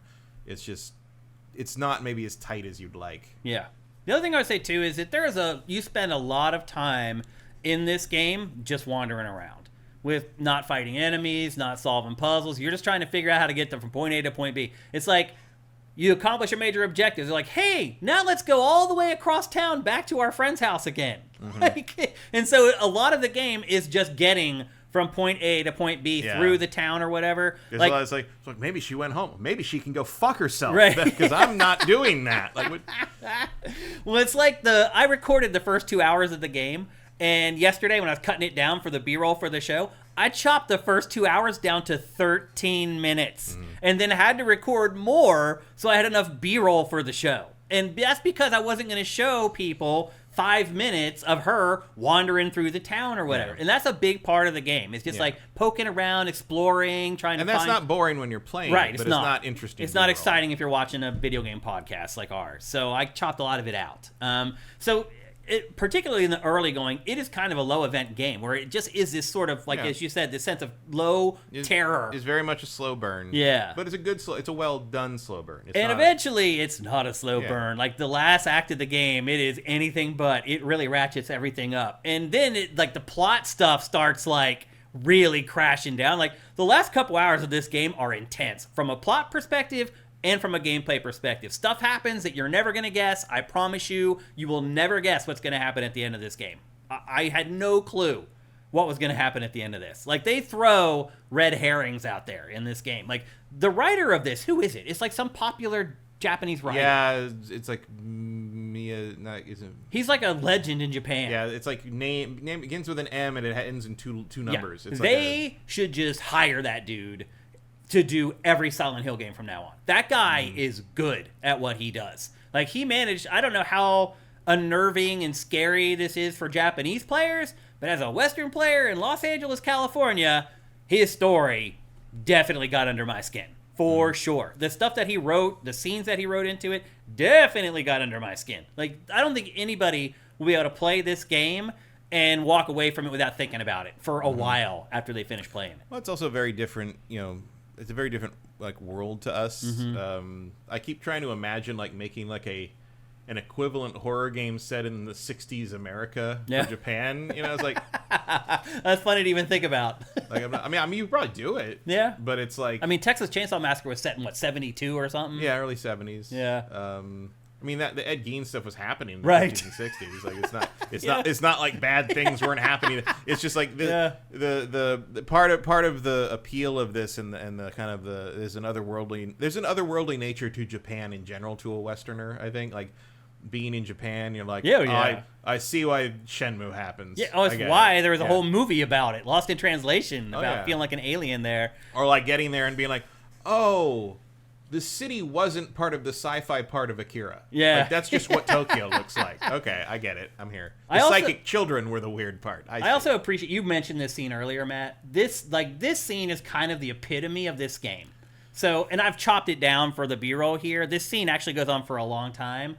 But this is what we're talking about when we talk about how they are patient and they stay on. Look how long they stay on this shot of her in the side mirror of this truck. Yeah, I mean, it's very in line with what I guess would have been slightly vulgarly described as the Asian extreme horror movement from that lasted from like 2004 to 2009 or something. Yeah, and but they did that. Those long shots. Some of my favorite stuff from that is and in all of horror really is they do those they set up the long shot. I can't remember which I think it was the Three Extremes movie with the three shorter things in it, and it was just a shot of the stairwell of an apartment building, and something the protagonist was having a breakdown in the apartment, and her friend comes to check on her, and he leaves, and he goes, the stairway up is on the left side of the screen, and then down is on the other side, and he comes out from the apartment and goes over to the stairs, and he just goes down the stairs, and on the left side of the stairway up, the ghost is just sitting there, and he can't see it because there's the wall there, but it's like a 2-3 minute shot of, you hear them talking in the apartment, and he comes out, walks, and it's just it's that thing of we're gonna sit on this, and they're gonna be this far from the terror and never know they were that far from the terror, and it's really effective stuff. Oh yeah. And that's that shot with the mirror, I instantly knew where they were coming from on that. Okay, all right. The game is loaded with stuff. I see you. So I still don't know what the F is, but I still don't know what it is either. No. Is it for Fox? I guess. Maybe, but to them, it's an Ari. Yeah, right. I don't know. I don't know. I finished the game. I don't know what it means. I mean, I assume it's in that typeface for a reason. Yeah. But I don't. Slower case. I don't know. I still don't know what it means either. Function? Does that mean function? Maybe. I don't know. Is it a math joke? I don't know. Somebody.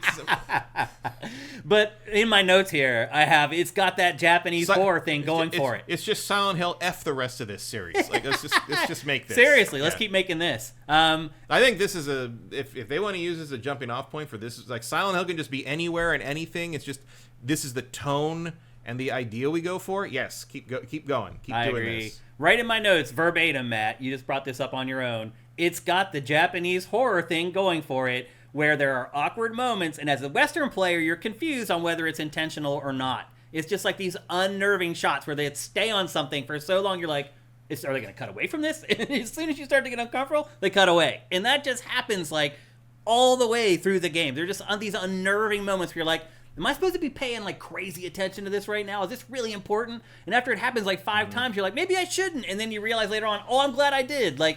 Again, Japanese horror films have been doing that for a long time. That's something Western films, I think, could learn from. They want you to pay attention to these things, and maybe 90% of the time nothing happens in the longer shots, but that earns them the one time it does happen. It does, so. Yeah. That's what I'm talking about. The writer of this, the guy who directed this game, he is good. He gets all these it takes confidence. Mechanisms. It takes confidence to do that. Yeah. You gotta know when to do it, and you gotta know how to do it, and you gotta know why to do it. And you gotta be willing to commit to it and be like, yes, I'm gonna make you watch this shot. Yeah. And maybe some of you aren't gonna think anything happened for a reason. But there was a reason I did that, and you'll get it later. Yeah. And that's a hard thing to do also in a game, because maybe the payoff for that in a movie might be 10, 15 minutes later. The payoff for that in this game might be 3 hours later. Yeah. It's a hard balance to strike, which I think is one of the reasons the Silent Hill series struggles. Yeah. Is because the first couple games were so rooted in that kind of thing, and and also coming out of kind of a Jacob's Ladder idea, right. which is a similar kind of thing. Yeah. It's so hard to strike that. Yeah. And it's so hard to find creative people that can replicate that or understand that or even want to do that. A couple of those Silent Hill games had no interest in doing that kind of horror. Yeah. Which was a shame, because Homecoming and Downpour are what I'm thinking of there specifically, where they just I kind of figured very straightforward, just here's a trucker. Right. He wanders into Silent Hill. Better start hitting stuff with a stick. There's not a lot more to that game. Yeah. But it's refreshing. I am pleasantly surprised by Silent Hill F. Yeah. I didn't know that I had many expectations going into it. I mean, other than it's been a long time since we had a good Silent Hill game, a good new one. I mean, I wasn't super jazzed by the trailers and stuff. Yeah. This is not a premise that is particularly interesting to me. If you tell me you play a schoolgirl in Japan running from monsters, and nobody knows what's happening. It's like, cool, you know. But well, I criticized the first couple trailers on this show, and now I get it.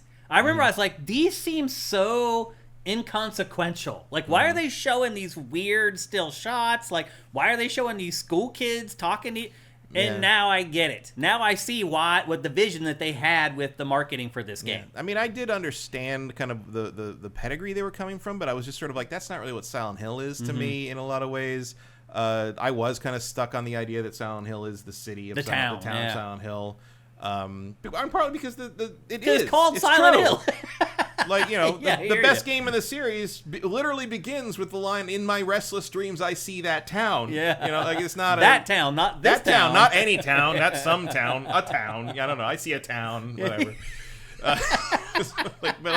But no, I think like 10 minutes into this, I'm like, oh, this is it. Like, I get it. Like 100%. Like running down that hill and seeing the detail and the atmosphere and the despair of it all. It really is. Her despair. So good. Because she feels hopeless. Yeah. She's like, my only way is to get out of this town, but I don't want to get out of this town. Yeah. All my friends are here, but I don't want to be around my parents because my parents are horrible. But also, this town sucks. Right. But it's all I got. Yeah. Kind of thing. Yeah. It's very early on, it proved itself to me. And as soon as I'm like, okay, I hope the combat doesn't piss me off because I'm pretty happy right now. Yeah. And it didn't. So here we are. Like, I mean, I'm really pleased by this. Me too. I think if you've ever lived in a small-ish town, I think this game also hits a little different because there's also like there's undertones of how do I put it?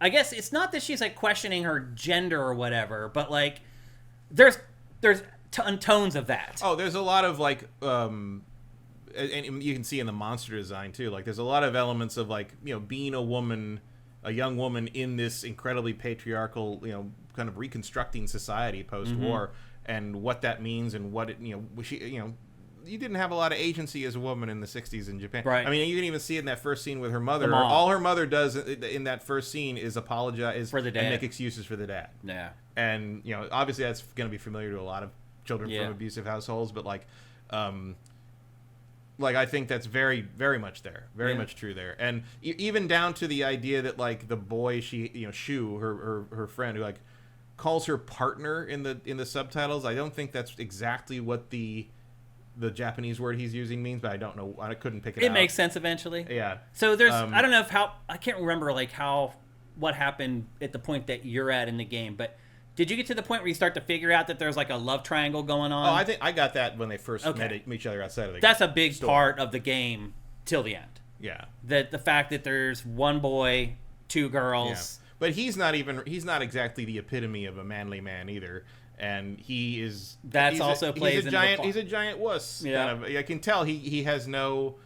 She's the badass of the partners, and he does admit that. But there's sort of this idea that he's just being pulled around by the girls, and he gets 3 girls and him, and he kind of does whatever they tell him to. Yeah, I mean, this game just makes you think about so many different layers of the plot, and games just simply don't do that anymore. So. Or at all, also, to be fair. Well, also, horror doesn't really do that anymore. Like, it's refreshing to see a horror anything that has a brain in its head and has something to, like the writer of this clearly has some things to say about gender roles and sexuality and adolescence and coming of age in Japan in general. The 60s. But as a human, but it's also identifiable as just as a human being. I mean, that boy could have been him, the writer. Maybe, I mean, age, time, if you look at the time and everything, like in his age, it kind of lines up. But anyway, very pleasantly surprised by Silent Hill F. Let's check out you guys and see what you guys are saying. See if you guys have any questions about the game for us. Again, I finished the game, so we'll try to stay away from spoilers here, but I'm willing to answer any non-spoilery questions you guys have about the game.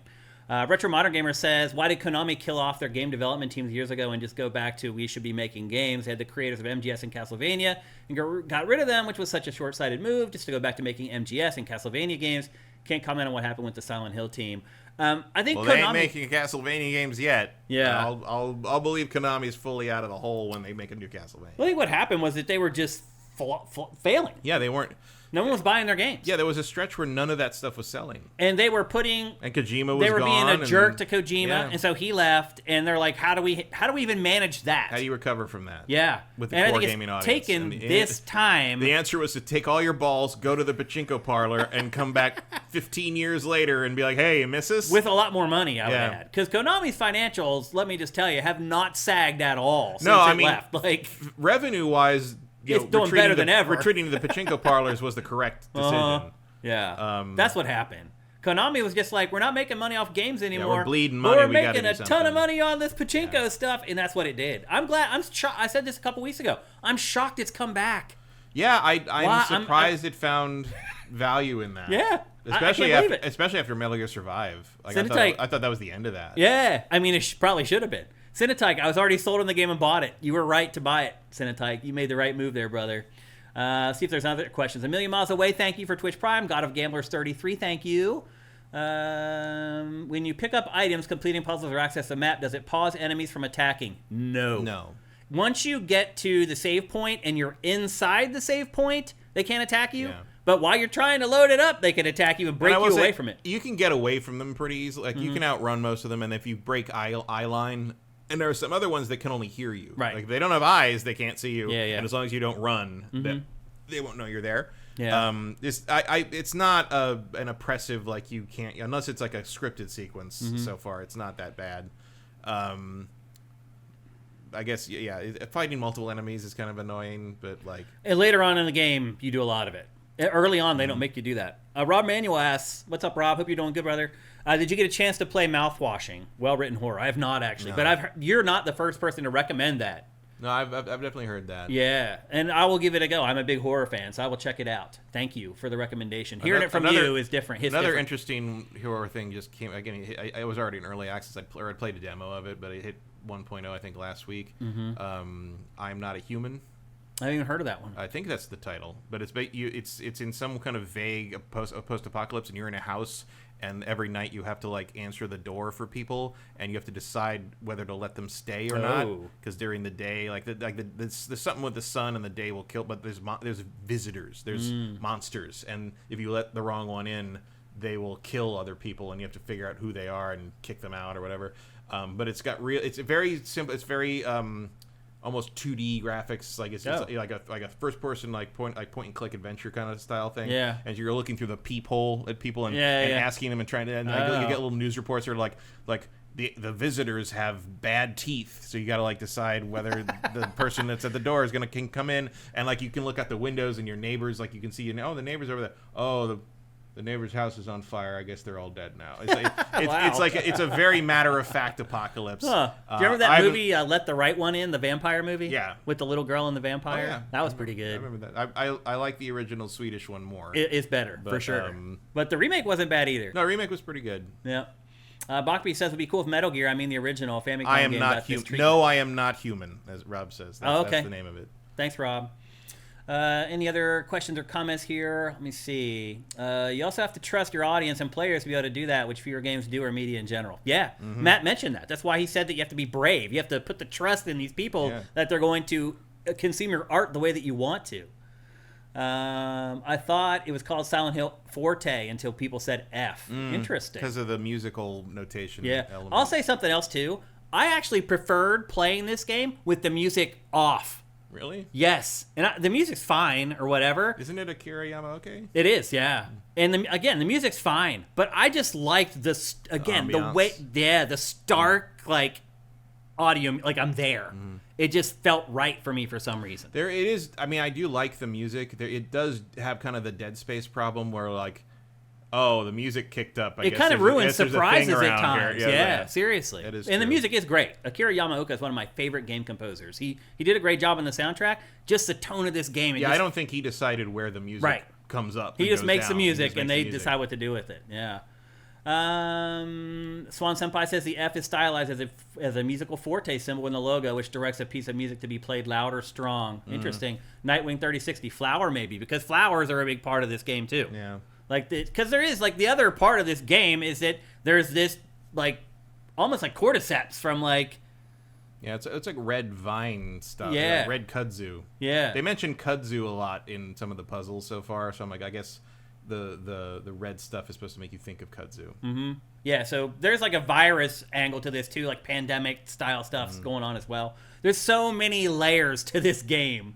F is for F-balls, per Angry Video Game Nerd. Okay. I love Lost in Translation. So do I. But it does unsettle me. As someone who's been to Japan so many times, it's accurate. Like, if I'm there for more than a week, I start to feel like those people feel. Also, in the that's movie. not Scarlett Johansson's butt in that shot. Oh, I'm surprised. It's a stand-in. Shocker. Big Dave Lazard, I too am an OG survival horror fan. Can't wait for Tormented Souls 2. Okay. That is more of a traditional, like, survival horror game. This one's more like a modernized take on it.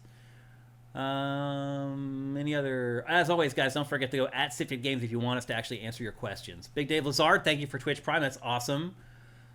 I'm a hardcore Resident Evil fan. I got to know, is this a $70 or a $30, $40 game on a sale? I mean, it's 12 hours. That's how long it took me. $70, that's a little tough. It's a lot. I mean, if you're willing to pay $70 for a standard length survival horror game, it's worth it. It's worth it. But you got to make that choice yourself. It's really, really good. Would I replay this? Eventually, maybe, but probably not before it drops to $40. Yeah, it gets hardcore though, man. I mean, it's up to you. I mean, part of it is, I guess, I'm sure people will be talking about this like pretty extensively as time goes on and people finish it and early access ends and and I guess some of it comes down to, do you want to find out the ending on your own, or do you want to find it out by reading Twitter? Yeah, you know, because people are gonna talk about this and post stuff, and especially if it's as gory as you say, like, people are gonna post that shit online. Oh yeah, that's a way to get attention. You're right, absolutely. Yeah, this isn't like a campy, corny horror like Resident Evil is. This is like down the line. Like, there's no jokes, there's no levity. It's 103 mile an hour fastball right down the middle, pretty much, and it lasts until it's over. See if there's any last questions here about Silent Hill F. Surgeon Ed, thank you for Twitch Prime. The flowers are the sanity, not the crescent moon, is a hell of a sentence. I was like, yeah. Yeah, the flowers are the sanity. Yeah. Nox Adonitis says, I'm not a fan of survival horror puzzles. I want to progress, not fumble around with the abstract problem. This game has it. It's you're looking for crests. You're looking for... Well, if you set the puzzle difficulty to story, then you'll... And I would just turn it off. Like, I found very little redeeming from the puzzles. And again, I finished the game. I wish I... And here's the other thing. You can't go back and change it once you start. Yeah, you're stuck with it. Yeah. When you because I got 2.5 hours in, and I got to, like, the first puzzle, and I was like, this puzzle sucks. Yeah, because I was like, I don't want to do this again. I was like an hour or so in when I realized that, like, the story... Because I just picked I always pick whatever's default. Yeah. And the story difficulty on the combat, on the was like gameplay, easy or whatever. Well, it's like... But it says, this is the Silent Hill combat. Yeah, but it's like... It kind of makes the sanity meter pointless. Like, it doesn't really have a huge effect on things. I'll be honest, the sanity meter never did anything to me in this game. The stamina meter was way bigger deal to me in this. Yeah. Like, I ran out of stamina all the time in this, and you can't do anything. You limp around and you can't swing your weapon. You're screwed. So definitely the stamina is the bigger deal in this for sure. A Million Miles Away, thank you for Twitch Prime. I missed that one. Or no, I didn't actually. I got that one. Next Silent Hill should be Silent Hill FU, LOL, from Joaquin Dragoon. E-Demon says he's going to Japan in early 2026. Have fun, brother. Have a ton of fun. All right, that's going to do it for Silent Hill F. I mean, that's 2 thumbs up from us. Oh, yeah. It's $70. I think it's a tough ask because of its length. I would struggle to play this again. Again, it gets pretty raw. Like, I mean, as Vincent says, there's supposed to be new stuff in subsequent playthroughs. Okay. Like, there's reasons to play it again. Okay. I actually missed that. I didn't see that. But as someone who played it, I don't know how that would work. I don't know. Yeah, that's interesting. I'll dig into that. But anyway, there you go. That is Silent Hill F. It's available for PC, PS5, and Xbox Series, and Matt and I both give it a thumbs up. You should check it out. If you like survival horror, just buy it. Even at $70, just buy it. It's the best survival horror game that I've played in quite a while. And if you lament the old glory days of Silent Hill, I'd say buy it. I'd agree with that as well. And now... Also, it's an Unreal game that did not stutter. Right. On my Yeah, it ran great. I had no issues with it at all. Yeah, maybe they finally figured that out. I don't know. We'll see. I don't know. And so now we're going from one survival horror game to another. We're coming off Silent Hill F, and now we're going to talk about Cronos, The New Dawn, the new survival horror game from the studio that made the Silent Hill 2 remake. It is a brand new IP from that squad. But before we talk about that, here's a word from our sponsor, The Repair App. Cracked phone screen, stuck zipper, busted bike, borked HDMI port, persnickety PlayStation? Don't toss it, boss it with the Repair App. The mission is to build a world where repair is the norm, not the exception. Snap a pic, describe the issue, and find local pros ready to fix it fast. It's not a marketplace, it's a movement that saves your stuff, your sanity, and the planet. No fees, no credit cards, no data collection, no stress. Just fast and fabulous fixes. Track your items and the repairs, log warranties, build a repair history, and become the hero your stuff deserves. Fight landfill guilt, save some cash, and support local business all at the same time. And best of all, it's free. Join the Repair App waiting list today at therepair.app and be among the first to get access. Fix it, keep it, repeat, because trash is so last century. That's right, people. We're just a few weeks away from the Repair App launching. I know I've been telling you guys to do this for a few weeks now. It's time to get that stuff out of your closets. It's time to do some mental inventory of stuff that you have tucked away in your closets that broke somewhere along the way and you didn't have the heart or the guts to throw it away. This is your moment. The Repair App is coming to the rescue. All that stuff that's been sitting in closets and attics in your garage that you're like, this was really expensive and it seems like it would be easy to fix, but there's nobody to fix it. That's all going to change with the Repair App. Go to therepair.app. That's TheRepair.app. Yes, they actually have extensions like that on the internet now. Go to therepair.app, sign up there. When it all launches in a few weeks, you'll get an alert. You've got to go download the app. You'll better get your stuff repaired right away. You'll be one of the first people to jump on really what I think could end up becoming gigantic. Like, I really think that the opportunity for the Repair App is just absolutely massive. The timing is perfect. All these electronics manufacturers are being forced to make things that can be repaired. It is just, people always say, like, why didn't it come along before then? Sometimes the timing just isn't right until a particular time. The timing is right for the Repair App. Again, go to therepair.app, sign up, get ready to get all your stuff fixed that's been laying around, and get those pairs of jeans on again that you were wearing before the zipper broke, get that old console working again where the port got busted because you stumbled on, whatever. The Repair App's going to save the day. Go to therepair.app. I know what I'm going to try to have repaired. What? My Xbox Elite Series 2. Oh. The right bumper stopped working. Really? Which is apparently a very common thing. Okay. Maybe from overuse from Dark Souls style games. Oh. Those are your attack buttons. Yeah. And I was trying to play Assassin's Creed Shadows, and they just stopped attacking. Like, I couldn't. Interesting. So apparently that's considered normal wear and tear, even though a ton of people have had that problem with the Elite Series 2. Yeah. So I bought another one and got the 5-year protection replacement on it, and I just put the other one aside. And I'm just like, well, when the Repair App gets up and running, I'll see if there's, because to fix it, you have to rip the whole thing apart, desolder a bunch of stuff, and then once soldering comes in, I'm down. That's where I draw the line. If there's soldering, I'm not doing it. And there's no reason for it almost seems like the only reason there's soldering involved is because Microsoft wants to be able to know automatically if you've opened it and messed with it. But they won't repair it anyway because they consider that normal. It's almost 3 years old, so they're like, oh, it's normal wear and tear. I'm like, a controller that expensive. For the price you're charging for that thing should outlive me, okay? Like, I've got Saturn controllers that still work 30 years later. Like, let's be real here. Well, I have that DualSense, the crazy expensive one, and I literally, the battery at this point lasts for 40 minutes. I just play it plugged in. I don't have a wireless controller for my PS5. I play all of them plugged in now. Do you? Even when they're new, they don't last long enough for me, especially my Elite Series 2 will last for weeks without a recharge. I always play it with my PC plugged in. You don't need to, man. That controller is amazing. Well, I don't have a wireless hookup for it. Okay. So, it doesn't gotcha. matter. Yeah. But the DualSense runs out, like, if you look at it wrong. I mean, the one that came with the console, it would last like 3 or 4 hours. Justin Horman actually sent me the nicer one. What's it called? The DualSense Edge. Yeah, I don't have that one. From the day I opened it, it would only last like 90 minutes. Now it's down to an hour. So I would like to find somebody who can put a better battery inside that controller somehow. That may be a fool's errand, but I think they're the size that they are. But maybe a few years later it might be. It also might be a proprietary battery that's made just for the controller. Anyway, probably, knowing Sony, just a pipe dream. But that's the type of stuff you guys should be doing. You should start thinking about that stuff. I suspect it's just because the haptic feedback stuff is so draining. Probably. But again, like the one that came with the console would last 3 or 4 hours. This new one that's more expensive, forget it. Yeah, I mean, I never play them unplugged unless I forget to plug them in. Yeah. So, like, for me, like I play in my living room. Not plugged into the console, but I plug them into usually my laptop or something. So like, it's as good as wireless because I'm not attached to anything that I can't. See, I have to plug into the console, and so when I'm playing, that cable's stretched across the living room, and the wife has to step over it. Anyway, whatever. That's just stuff that you should be thinking about. It's too bad nothing lasts as long as the wireless as the Pro controller on the Switch. Right.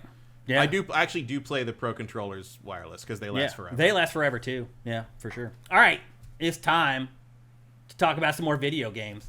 We're going to talk about Cronos, the new Dawn from Bloober Team. Again, this is a survival horror game just like Silent Hill F, but it is a third-person shooter survival horror game.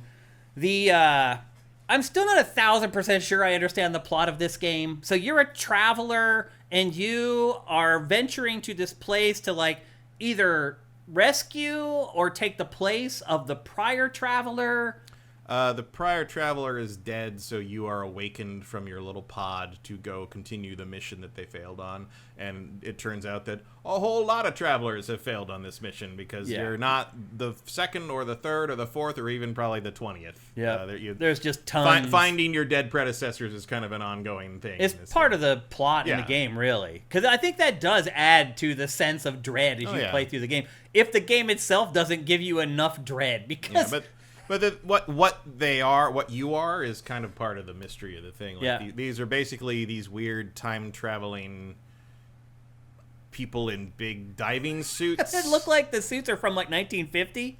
Yeah, but they can travel through time. I mean, this is it's an alternate universe thing. Like you're in Poland. Are you in Poland? Yeah, it's in Poland. I know the flashbacks happen in like 1984 Poland or whatever. Yeah, when it's flashbacks to where you are physically in the world. Oh, so I didn't think. Poland. I thought you were on some like far-flung planet or something. No, you're in Poland. Oh wow, I didn't realize that. It's like because the flashbacks are literally the same location you're in. Like when you go through the rifts, it's literally the same building you're in, except it's not destroyed yet because it's from before the fall or whatever it was, the change. Yeah. So I didn't get that either. Like, what has happened to? That's part of the mystery of the game. Yeah. Like you don't find out until way at the end, basically. Is that the big question for the game? I mean, the two big questions of the game are what was the change and why did it happen, and what are you? What is the traveler? Well, they call the character a she. Yeah, character is a she.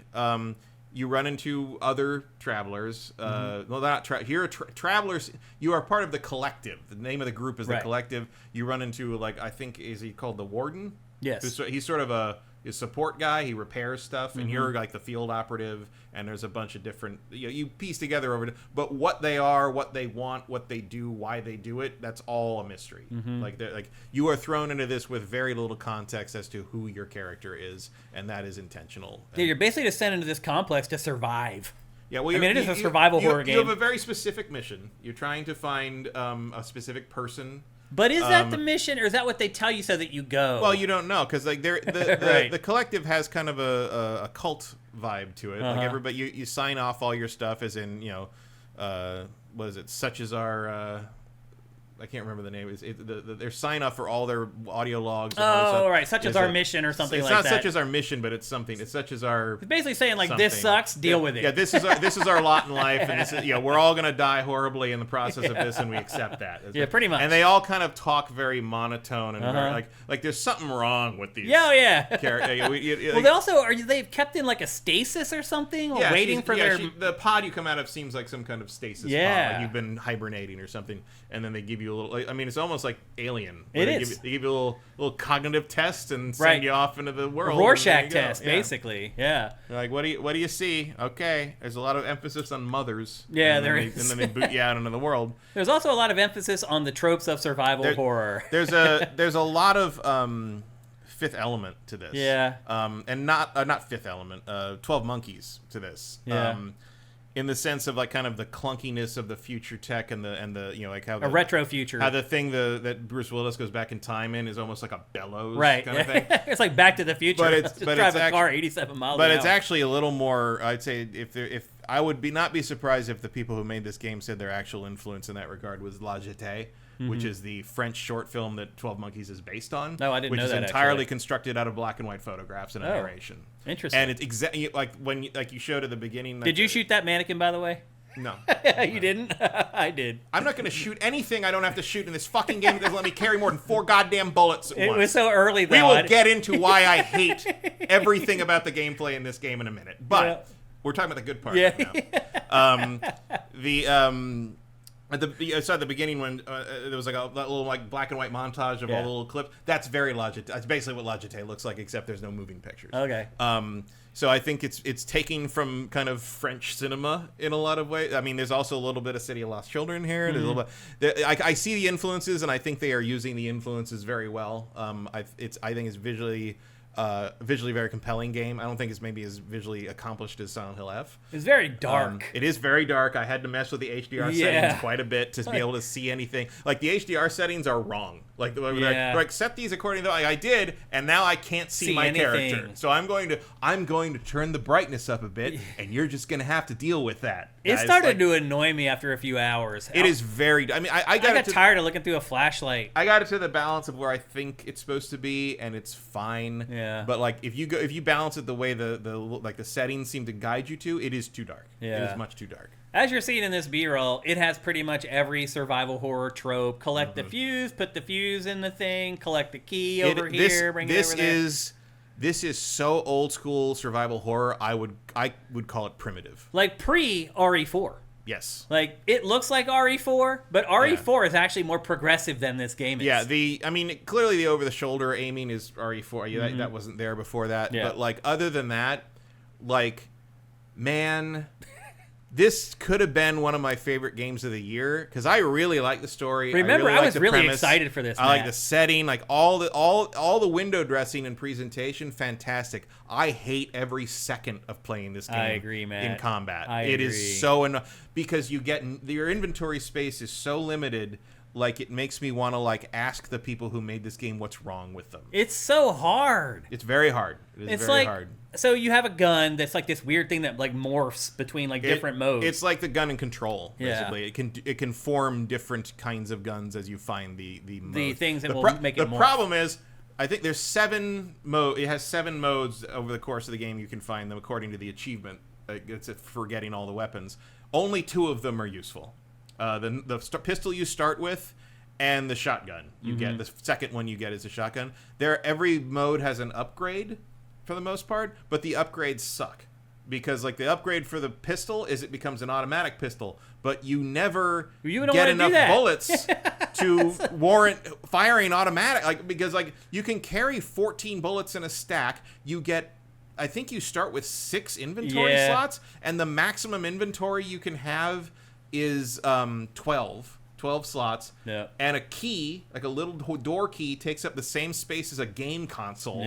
Like it's classic old Resident Evil where it's like, oh, that key card that takes up the same space as a fucking rocket launcher. Fuck you. Like, and you gain these like core things that let you upgrade the suit, and you can upgrade either health or crafting item storage capacity or inventory. And the only thing I upgraded for the first 70% of the game was inventory. Because your most deadly opponent in this game is your own fucking pockets. It's your lack of ammo. Yeah. And there's ammo everywhere. Like you can find ammo everywhere. There was no shortage it's like of ammo. One.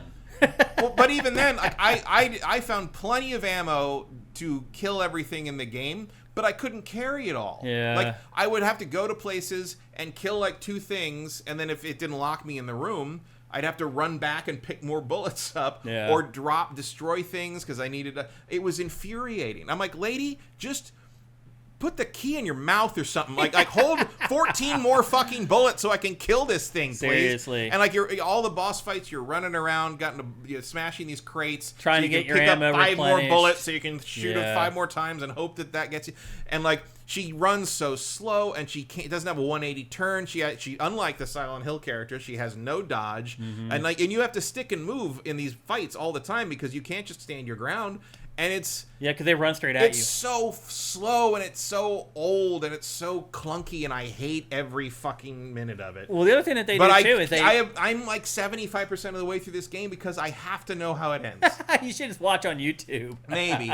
And so the other problem is, I hit a game-breaking bug in this game. I can't get any further until they fix it. Oh, geez. There's a point. It's late in the game where you get in these rooms in the game where you have to fight a bunch of monsters. And until the monsters are all dead, the doors won't open. Yeah, it's like because those little shutter doors that you see are actually put there by your people, right? To wall off dangerous areas. Yeah. And so if there's monsters, it goes like combat detected. You lock down so you have to kill everything, and then they'll open up. But I guess this happens in certain places, other places in the game, but there's a cemetery thing.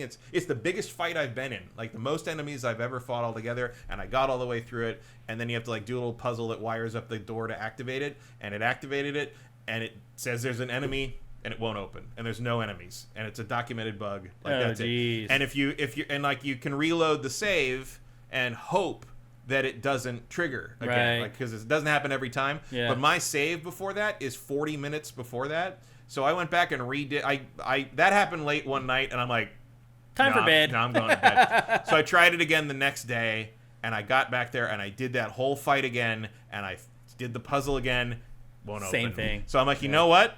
And the problem is if you save too close to the.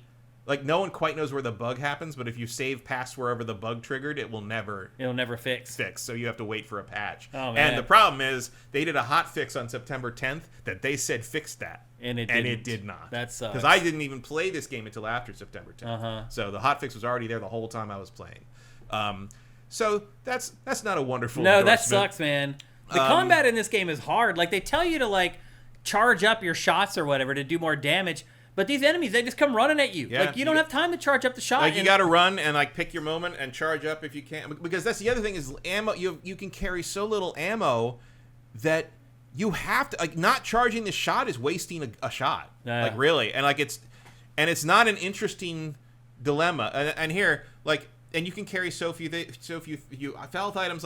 If I get hit more than twice, I just let her die. Yeah, it's why? Over. Why even bother? Yeah. Now, I do love that you find stray cats through the whole game. I had to make sure I put that in the B-roll. And you get, they all go to this apartment back at the hub, and, you can go to the apartment, and there's just, all these cats everywhere hanging out. And they even address it a couple times. They're like, what's with the cats? And they're like, they're survivors. I'm like, that's not what I was asking. Why is everything dead but the cats? Right. And it's like, they know. I'm like, no, it's not an answer. You fucking... But man, this game is so frustrating. The other element of the combat in this is that if you don't take out the enemies fast enough, or if you leave a downed enemy on the ground, the other enemy will come over and merge with that enemy and become a more powerful enemy. Merge with the corpses, so you're encouraged. There's an encouragement to you. You have a weird little torch thing that sort of burns in a circle around you. That has very limited ammo, but you can craft more. I mean, that's the thing is you're supposed to constantly pick up crafting items and craft more ammo for things. And that kind of works, but again, you can carry 3. When you start out, you carry 3 of each crafting item, and it takes 3 of a crafting item to make either a torch, fuel, or 5 bullets or something. Yeah. And it's you can only carry 1 of the little torch things at a time. Yeah. And the other thing that drove me nuts was I didn't realize until I'm like, every single permutation of the gun takes up an inventory slot for some reason. I'm like, it's all the same gun. Why does that take up inventory space? Yeah. Here you can see upgrading, where you can upgrade your suit. Yeah. In comparison to Silent Hill, where I'm constantly going that was really smart, a really good way to do that. I get that. And Silent Hill has limited inventory too. It's not like you can carry forever things. I've had to decide what to get rid of in that too. But in this, your inventory is every kind of ammo that makes every single. I mean, when I figured out that the guns all take separate inventory space, I literally said "fuck you" out loud to the I game. do that all the time. Like it's just when I'm playing games, I do that all the time. It's just infuriating for no good reason. And so you get these torch things, and so here's what happens: you go into a room, you go to fight. One of the enemies finds a downed enemy because the enemies are downed already. Like you go into the room, you didn't kill them; they're just laying there on the ground for the enemy. One of the most progressive, proactive things you can do when you come into a room is burn them all. Is like get in the position where you will hit as many corpses as possible and burn as much as you can. So the first time you go into the room, an enemy merges with the other enemy, it kills you. You're like, okay, I'm not going to let that happen. Second time, you try to kill the enemy before he merges. Maybe you do, maybe you don't.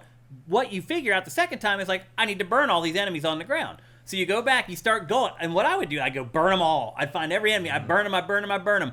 Somehow, because it's so damn dark, you'd miss one, and then the enemy would merge with that. It was just like, that's what playing this game is like. It's like this thing where like, oh, you died, learn. Oh, you died again, learn. But what you're doing is fighting the same damn room 3 frickin' times. Like, it's just... this game it's just way too hard. Like, this to me is like the Dark Souls of survival horror. This game is. I think I got 4 hours into it, and I just couldn't bring myself to play it anymore. I just felt like it was just like mean. Did you get the gravity boots? No. So that's one of the coolest things in the game. What do they do?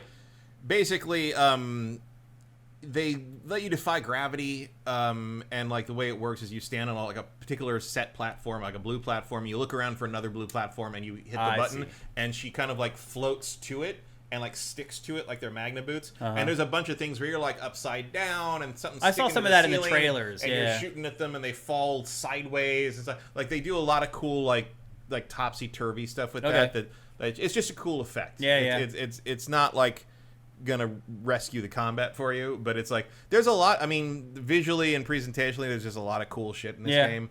I really like the mystery. I really think it's all interesting.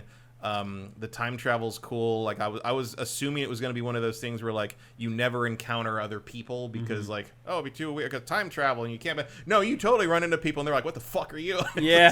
it's pretty cool. And you go back to it's. Here's the burning of the bodies, like I was saying. The big and these stations do give you flamethrower fuel every time you get to a saved room. Like you can restock. You can just keep going back to them, but they only give you one. They only give you one at a time because that makes sense. Like what? But here you can see the enemy is merging with the other enemy right there, and now he's a different enemy. Yeah, now he's a spike, so you can't headshot him as easily. And now just forget it. And now just die. just die and try it again. You figured out what you did wrong. Like there you go. That's this game. That's the game. Yeah, it really is really the game. That scene right there is the epitome of this game. Like, that's how it works. And she's so slow and so clunky. You can't get away from it. It's like playing something made in 1997. I had one boss fight. It was basically in like a living room in a kitchen where we just ran in circles. And it's like, where's the ammo? I got to find the boss with ammo. It's just like, it's ridiculous. Like, I had high hopes for this game. I talked this game up here on GameFace. I apologize. I was wrong. I don't like this game at all. Yeah. I really struggle to enjoy it. I don't like the game part. I really like the story. I find it all very interesting. I wish it was a movie. Yeah. Watching the story on YouTube might be a good choice. Like I think it's very well done. It's intriguing. The whole time I was curious what the Traveler was and what they were doing and what happened and how, because there's points where people are blaming them for what happened and they're like, we didn't and then they're like, did we do it? Like no one really knows what the fuck happened. And like it has that element of, like I said, 12 Monkeys, where like they didn't, we don't know how the outbreak of the virus happened. So that one of your missions is to do that or to kill the person that we think was responsible. And there's a lot of that. You're looking, because one of the things we didn't talk about is like she's looking for a specific person, right? Because her mission is to extract his soul, right? That's plug it into a mainframe computer that basically uploads the soul to like all the other souls they've got, and that computer's broken, so she's stuck with all these souls like in her brain, and like they're all talking to her the whole time, and you have to, and the souls you gather actually are upgrades, so like different souls you have to give different extra abilities, and you can only hold 3, so you have to decide which ones you keep and which ones you literally delete from existence forever. And some of them are happy about that and some of them are not. There's a lot of existential horror, and like I thought it was fascinating that sometimes you'd have a soul that was like looking for another person, or like they were obsessed with other people, or they had their kid was out there somewhere, and if you found the soul of that person, you could put that soul in yourself with them and they would be happy and talk to each other, and like it's really interesting. But again, just like you have to play the game eventually. You have to play the game, but also just like the rest of the game, you can only hold 3, so it feels super weird, right? Because at a certain point, like there's a certain kind of character's souls that are way better abilities than everyone else's, and narratively those aren't the souls you'd keep, because the other souls are more important, like story-wise. But in terms of gameplay, I'm like, I'm sorry, important story character, I want this other buff. I have to delete you from existence because I want to be able to like 15% of the time not fire a bullet out of my ammo instead of like the advantages are too good to like keep the characters that the main character would clearly want to have around and would not delete. But it's a lot of frisson there. It didn't really work for me. But so again, very weird, very strange, and like this is also a game where you're like, you don't know where this is going. Yeah, you really don't know where they're going with this. You probably about halfway through, you'll probably start to piece together certain elements of it. But in general, like I think the imagination on display is pretty cool and pretty impressive. Yeah. If you can fight your way through this, I do recommend it just to see how it happens. Although I've seen a bunch of people that hate the voice acting and the story in this. I think maybe they're just not into something that's as slow of a burn. Could be. But again, it's a little bit of a frustration, I suppose, of not knowing what the character doesn't know. And as soon as you kind of accept that these travelers really don't know what they're doing or why, they just are dedicated to this cause, it makes it a little more intelligible. But like, you really want to know what's happening. I did not enjoy this game at all. Like I like the setup, it's fine, but it's just it's like there aren't a lot of cinematics in this at all. Like it's like you learn about from reading stuff and like observational things. There's a lot of the audio logs explain the stuff that actually the pre-apocalypse humans were dealing with. You learn a lot when you time travel back to, because the fall was like in the 80s, and like a lot of what you're doing in this happens in like the 60s, and like there's even journals back to the 40s. And that's why so much of the technology you see here is like pre-digital. Like 80s. There's a lot of that. That's a gravity thing. That thing there. I see. You're jumping from pad to pad. I saw it in some of the trailers actually. She'll even do like flips almost and like land like right side up or whatever. It's very cool. It's not really a big part of the game, but it is like one of the cooler graphical tricks they do. I just couldn't get hooked in by this game. I gave it several hours, and I just felt like I was just banging my head against the wall the entire time. I agree. I did power through it. I'm surprised that you made it so far. I really wanted to know what happened. Like I was like, oh, this is interesting. I was. I gave up way before you did, for sure. And if they ever fix the fucking bug I'm stuck on, I'll go back and finish it. Well, if you made it that far, you might as well. I would love to. But I would have if I didn't get stuck. But. So would you give this a thumbs up? Would you recommend that people buy this? This is $60, right? Not for the price, not for full price, but like if this ever gets down to like the 20-30 range, give it a shot. I'm just wondering what Bloober Team was thinking with this game. But again, like I really cannot emphasize how clunky this is. And like, I mean, this is like a game that, I mean, speaking of time travel, this is like a game that did not experience the survival horror improvements post Resident Evil 3. Like that's as close as I can get to it. Is like, or maybe like. Also, this trailer is showing like every cutscene from the game. Like watching this, you'd think that it's like this cinematic tour de force. This is not what the game is. The way like there's a hub area like where that big mainframe computer of the souls is, and basically you have a cutscene. You find out during that cutscene where you need to go next, and that door will open in the hub, and you go to the new place, and you have like it's probably like an hour, 2 hours in this new place, and you will probably have another cutscene there in the rift, in the time travel part, and then you go back to the hub, you have another cutscene with the warden back there, and you learn some more stuff, and he tells you something that he probably could have told you 3 hours ago, but then he didn't think of until now, and then you go to the next location, and that happens like 5 times. And that's basically the game. Graphically, it's a pretty good-looking game. Yeah, I think it's good. I mean, I don't like that it's all dark. I was gonna say when you can see it. Yeah. But there's a lot of loving detail, both in in her outfit and all the future tech, the pseudo future tech, the monsters and the goo everywhere and the growths everywhere. I mean, there's a lot of anatomical research that happened for this game, no question. That's for sure. It's all very gross and effective. I thought that all looked really good. And when you're like, the ruins are great, and going back in time to see what everything looked like before it was destroyed, like you will recognize like specific locations in the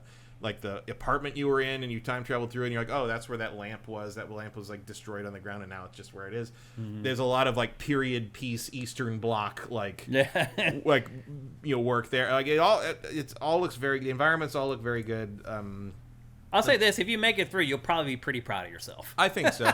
I do think the monsters are very repetitive. You're fighting the same kind of humanoid things with like 2 different permutations over and over again. I think you fight the same bosses like 4 times. There's not a lot of variety in what you're shooting.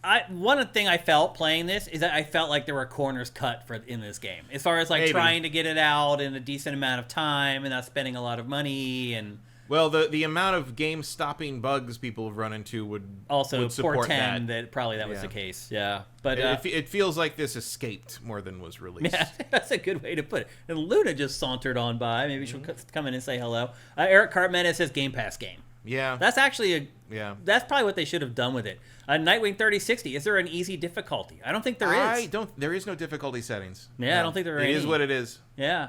AJ, the legend, Watson asked, do you believe this game will get a sequel, and should it? I do not. I mean, I would never play the sequel. From what I understand is it's not selling well. Yeah. I mean, they haven't said anything like, unlike the Hell Is Us guy who said that Silksong was callous for coming out when it did.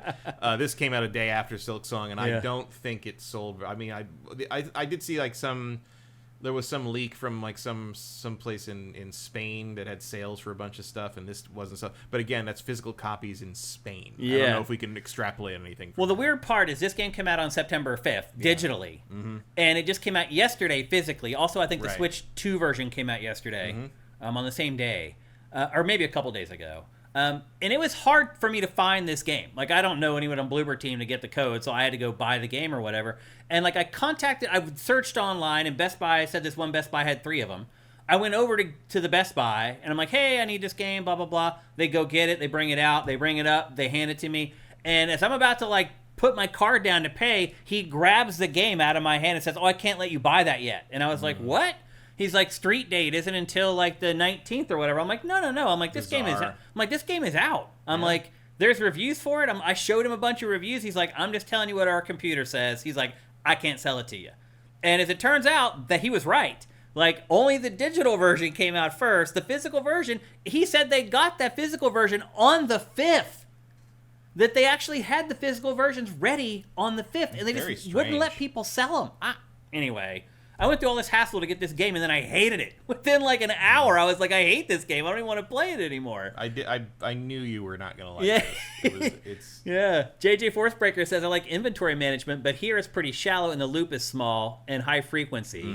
So a lot of mindless repetitiveness, any constantly running into nonsensical limits, not scratching any itch for me. Like, again, if you could hold like double or triple the bullets in a stack, make a big difference. Be fun. But you can hold 14 handgun bullets. You can hold, I think, 4 shotgun shells in a stack, and that's it. Yeah. And you only have 12 slots.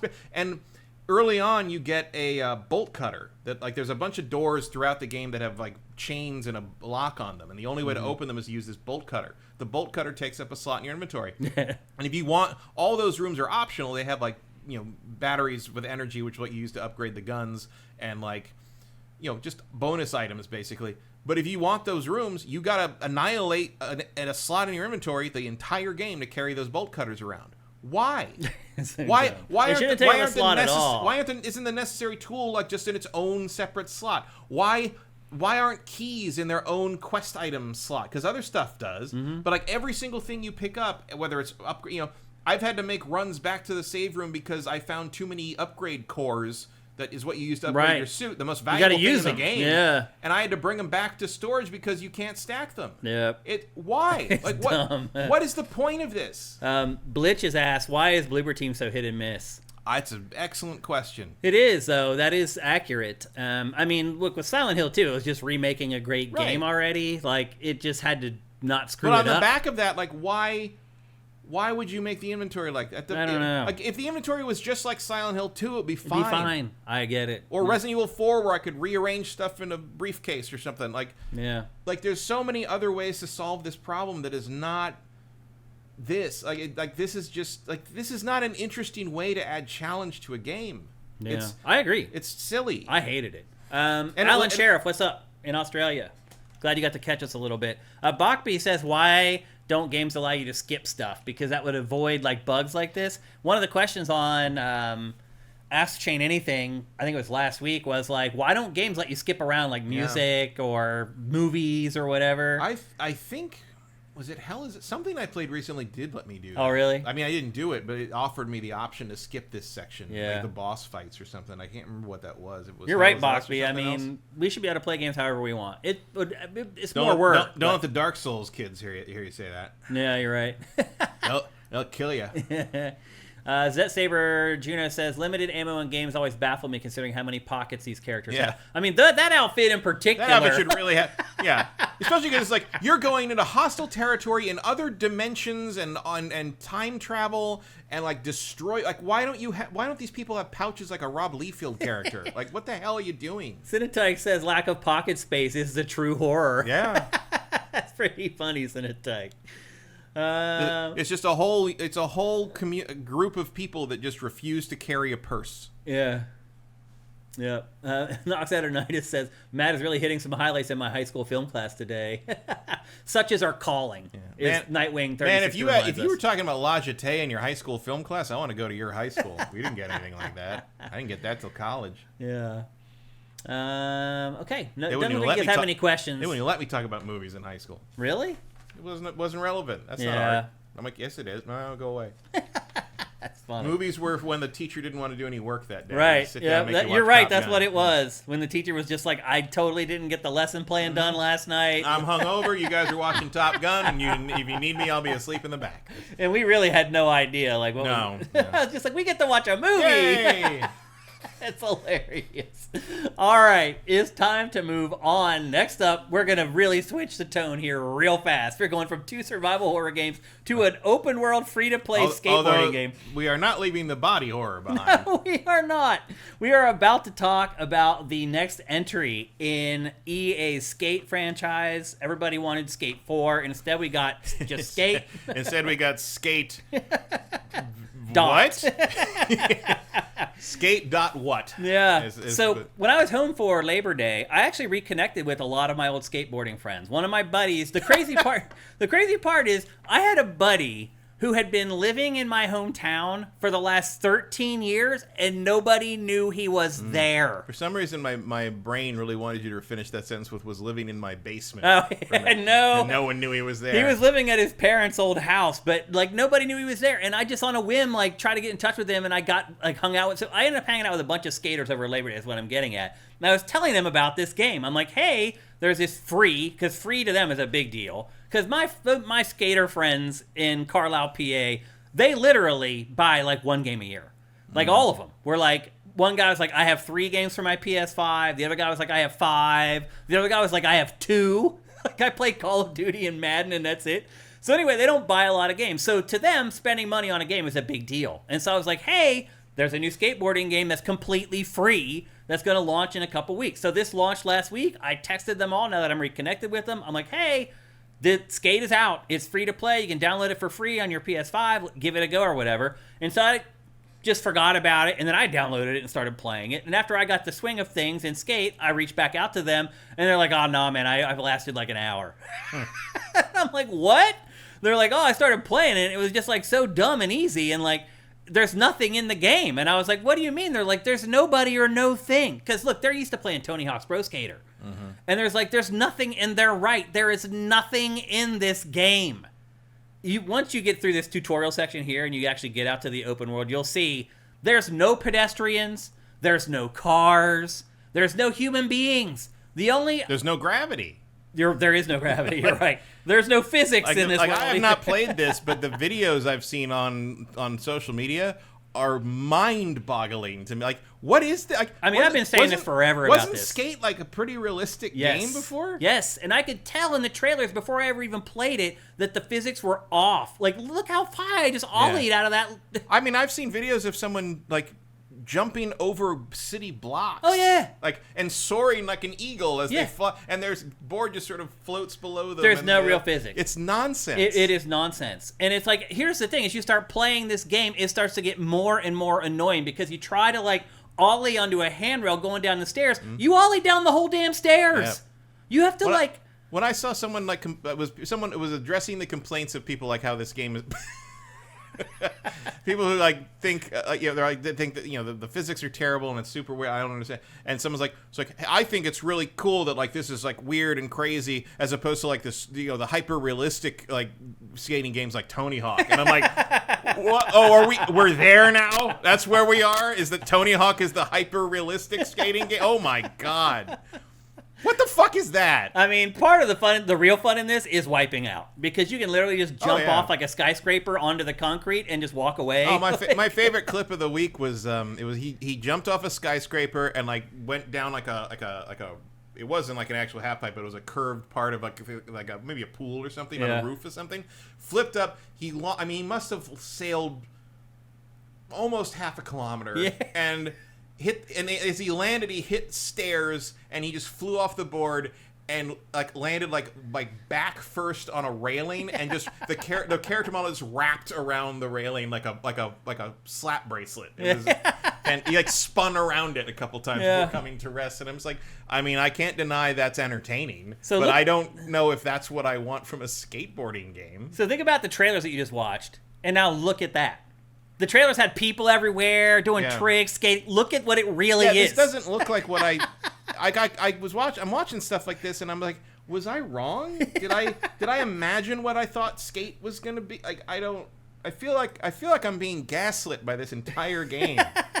As a skater, an ex-skater. I wouldn't call myself a skater anymore. Although maybe I earned it with all the years that I did it. But as an ex-skater, I definitely... Is it like the Marines where you're never an ex-skater? I think kind of. You're always... Well, if you put in the time enough, you're always... I think you are. Like, all my buddies, like, they looked at me the same, even though I don't really skate anymore. But they're trying, like, my one buddy's about to build a ramp. He's in his 50s, and he's about to build a ramp. I'm like, what are you doing, man? He's like, we still skate here. There's nothing else to do. He's like, I don't care. He's like, I can't do the stuff I used to do, but it keeps me in shape. And I'm like, I can get that angle. But they didn't treat me any different because I didn't skate, and they know that I still watch skate videos and stuff, so I guess that's all they cared about. But anyway, the world is completely bereft of anything. It's just you, and every once in a while you see a shadow of some, and I don't even know if they're even really humans. Like, it feels like some of them are fake. This feels like it's maybe in the same world as Cronos. Maybe. Maybe. And the whole game is I do love that idea that the world has like ended in some like weird like vague apocalypse, and all the skaters are like, cool, we can just skate now. Everything. Gravity doesn't work anymore. Let's go. During the pandemic, I mean, that's true. People were skating on the 405 in LA. Those are cool videos. It was pretty cool. Yeah. So anyway, this game, there's just nothing to it. Like, you go out into the world, there's these little points that'll show up on the map. You skate or roll to, as you'll see in the B-roll here in a second. You skate or roll to the point on the map, and then you do a mission. And the mission, like, most of them take literally like 40 seconds to complete. And they'll give you like a list of things that you can do, and the objective is to try to do it in one try. You don't have to, but the game is so damn easy that you end up doing it in one try, even if you don't try to sometimes. And then you complete that mission, it gives you a bunch of stuff, the meters go up, it says, hey, you have a new pair of shoes and a new shirt. Do you want to equip them? And then that's it. And then once you level up, I don't know, I think I'm level 10 at this point or something like that. When you level up, you have to go to the skate shop to actually level up. So you actually then skate to a skate shop. And that's when you will actually run into a couple other real players who are also there trying to like get their stuff for leveling up. And then once you do that, you go back out and you do the same thing all over again. You go to this map, you look for the flashing dots, you skate to them, you complete the missions, and then you go back to the skate shop when you level up to get new gear that doesn't do anything for your abilities.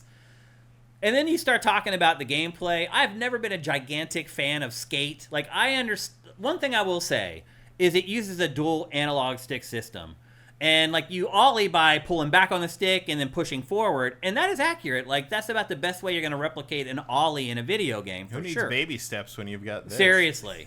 This is faster than skating. So that's why everybody does it. It's way faster than actually skating. So everyone just rolls around from one mission to the next. It's absurd. But anyway, like, the controls, I like the idea behind them, like, actually replicating. And when you do ollie, like, onto a bench or onto a curb, it does feel real. Like, it feels like the stick is right as far as the ollie, and then the other stick as far as turning the board and getting it situated so that you land in a Smith grind, or you land in a lip slide, or you land in a board slide or whatever. That's very accurate. But after that, it just all falls apart. Like, trying to then transition to another trick is awkward. In this game, just like all the other skate games, I find myself never having enough speed. Like, I'll push my ass off until I'm at maximum speed. As soon as I let off the push and I go to hold back for the ollie, like, by the time I get to the top of the ramp, I'm out of speed. Like, I can never keep my speed up in this franchise. It's the same thing here. But again, if you want to replicate the feeling of skating up to, like, a bench or a rail or whatever, ollieing, and then doing, like, a Smith grind or a crooked grind or whatever, it feels accurate. But actually choosing whether you do the Smith grind or the crooked grind is, like, impossible, because it's like the difference between, like, tapping 1 p.m. or 2 p.m. on a clock with the analog stick. Like, it's just, I've never liked it, and it's the same thing here. So if you're like me and you were like, yeah, it's probably the most realistic, it's kind of like ant snowboarding. Very realistic, not that much fun. And that's the way this game is. It's like you ollie so high and the physics are so goofy that you have to ollie like 10 feet before a handrail to land on the rail. Otherwise, you just ollie the whole way down the stairs. Like, again, I saw this coming.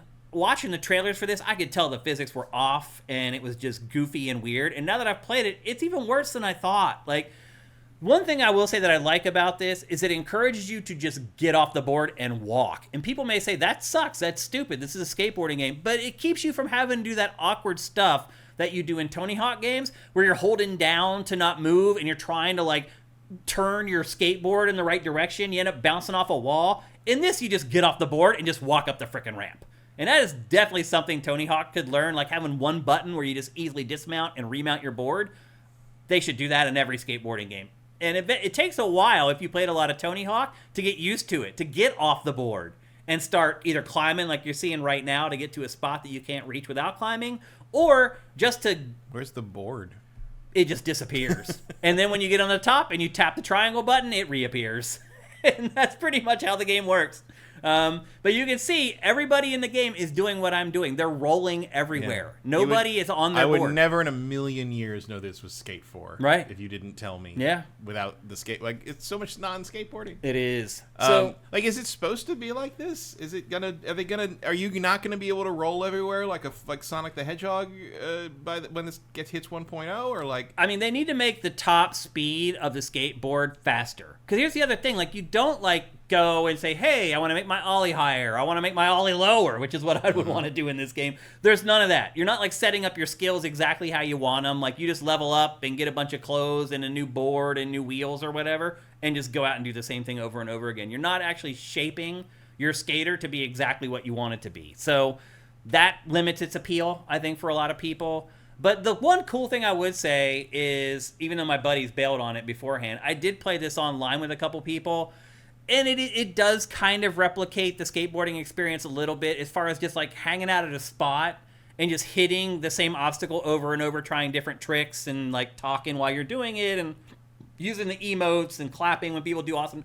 Like, that does kind of replicate the feeling of really skateboarding if you ever did skate. Like, that's what you do. You go to a spot, you hang out, you keep trying tricks over and over, you talk to your buddies, like, they give you tips on how to land it because maybe they can already do the trick or whatever. That's what real skateboarding is. And this does kind of replicate that in a lot of ways, but eventually you have to actually play the game. But you can see, look at what I did here. I've totally got all three objectives just sitting on that edge. Like, it's probably not ready for prime time, in all honesty, but my guess is that EA was like, look, man, you've been working on this game for like 5 years. Like, it's not going to be big enough for you to spend $7 on it. Like, you got to get it out there. There's a lot of pop-in. And I'll say that there is. And the other thing I'll say, too, is, like, I don't know where they're going to generate revenue from this game. I have not been even slightly juiced to spend a penny in this. Like, I don't need to. Every time I finish a mission, I get like 5 new shirts. And like a new set of wheels and a new board and a new pair of shoes. And they're all dumb. They're all like, "What? Look at what my dude's wearing. He's wearing like gray shoes and a gray shirt or whatever." But still, you're getting new stuff constantly. It's like, I don't care that much about the cosmetics on my character in a game to like go spend money on it. And I don't think I ever would. So I don't know whether think they're going to make money on this. I guess the younger audiences are more apt to spend money on cosmetics. If you follow Fortnite, obviously that seems to be the truth. So maybe they're going to spend all the money. Until they get SpongeBob in this, I don't think we're going to have any. So I'm pretty disappointed in this. It's been a long time coming for a new Skate game, and ultimately it really fails to stick the landing in any way that I can think of. It is an open world game and it's free, so I guess it sticks that part of it.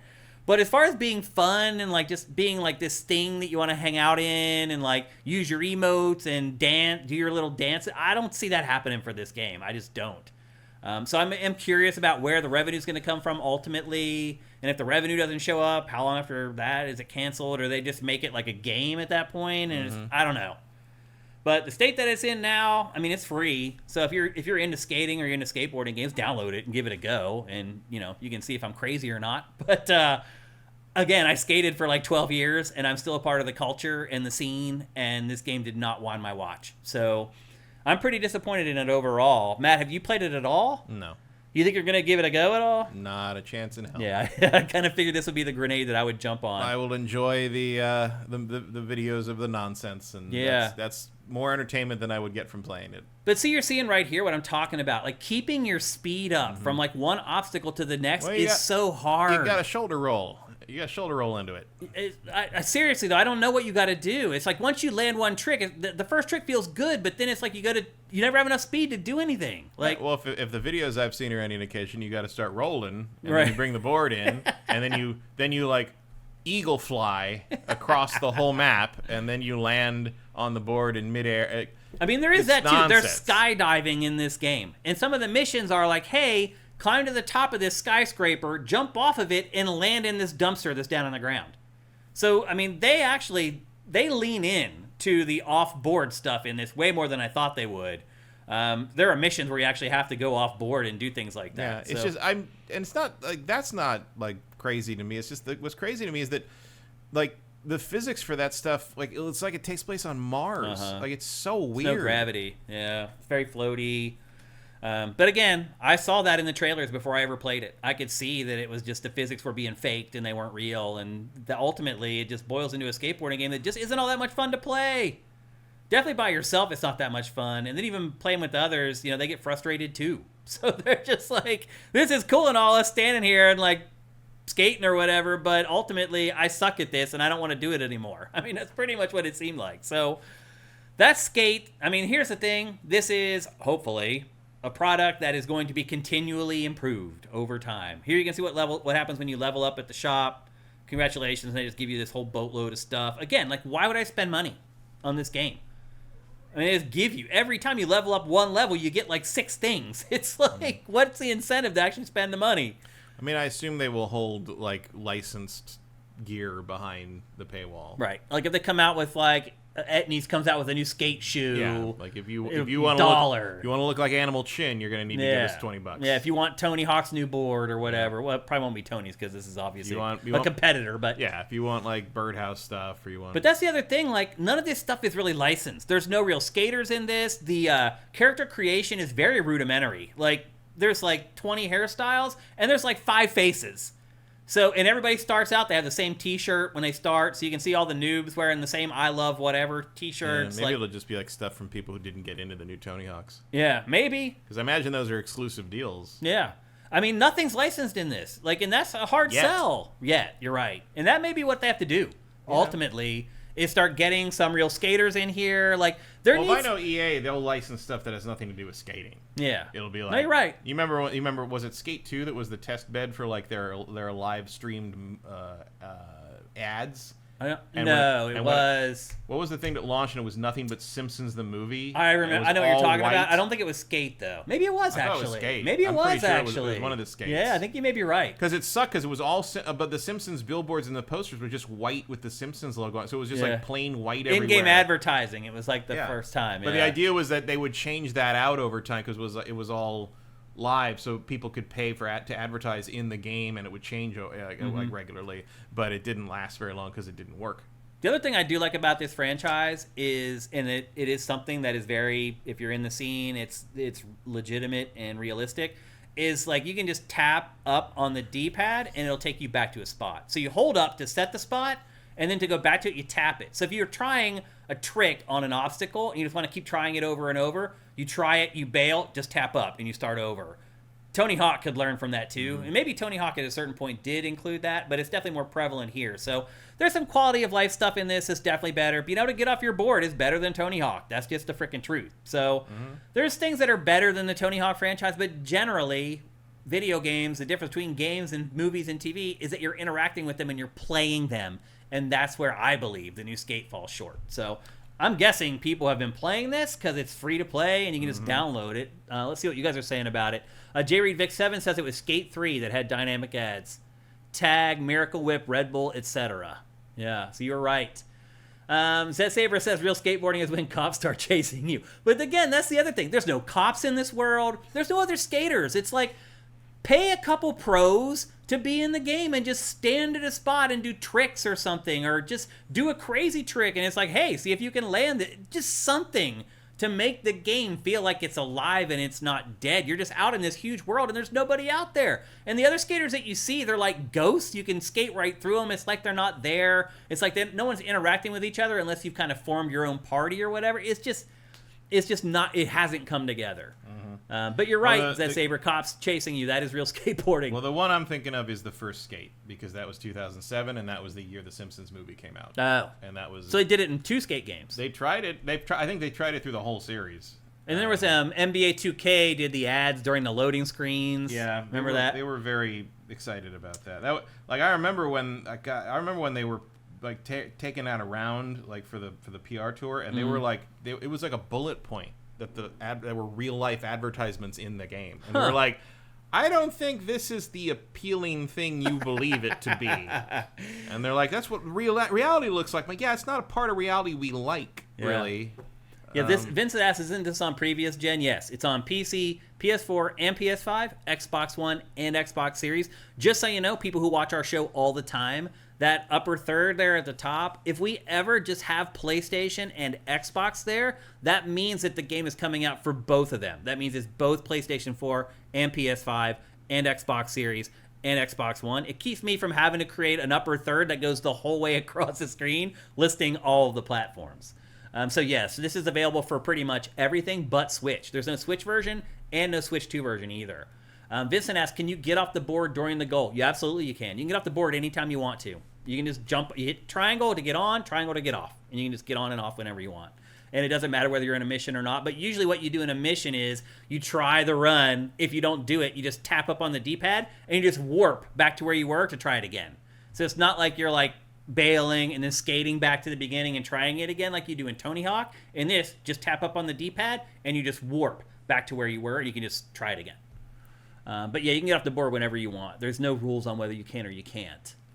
Any other questions? Is this still in beta? I mean, I think it's always going to be in beta. It's early access or whatever. Mm-hmm. So yeah, I guess that's beta. It's definitely not 1.0. Yeah, it's definitely not 1.0. I don't know what their target even is for 1.0. I saw someone saying at least a year. I could see that. Vincent says the problem is that they designed the game for the new batch of players. Yeah, I was talking about that, about how they probably will buy clothes, but somebody like me won't. The guy must not have played Simpsons skateboarding. Nice callback there, Andy T. Monahan. Let's see, over on YouTube, Drifter J, couldn't you jump off your board in the Tony Hawk Underground games? I can't remember. You can, but it's not just like a...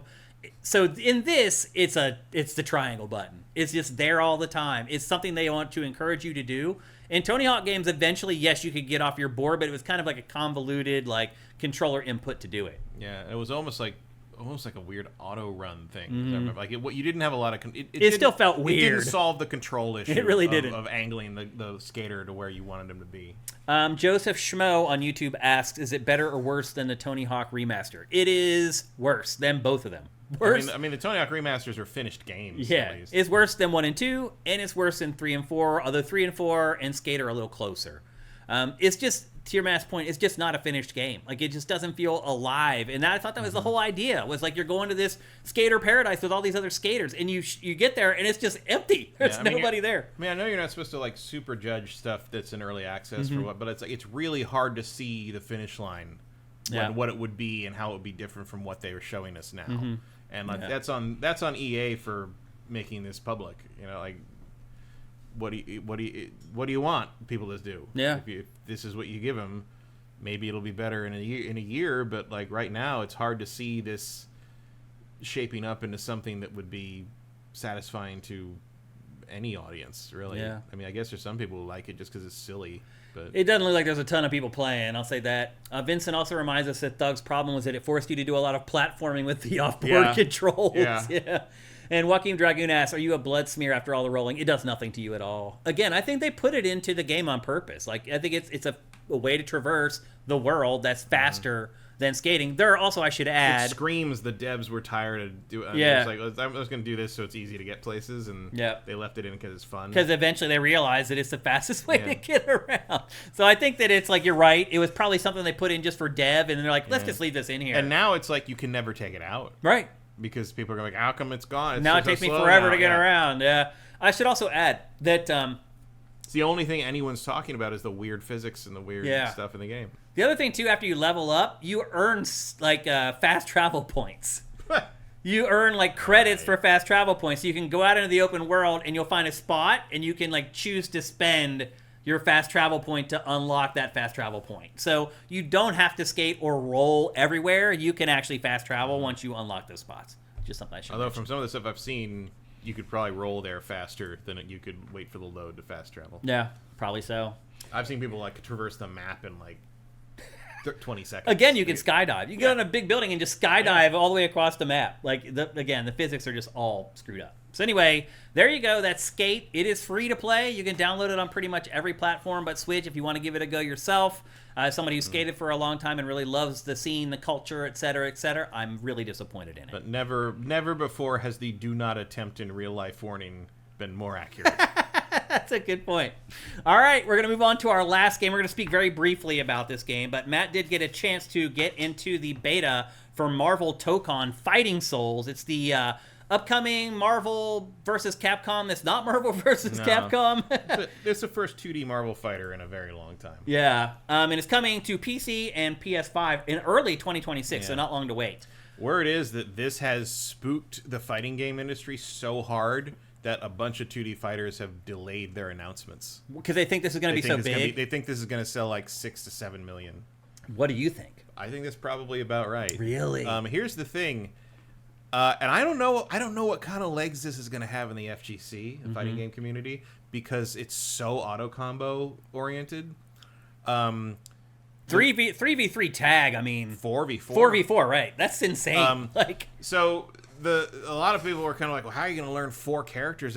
The answer is they all play pretty much the same. That makes sense, actually. And I'm trying to remember because I played this weeks ago. Like the play testing on this was weeks ago. And I played it for a couple of hours, and I did enjoy it.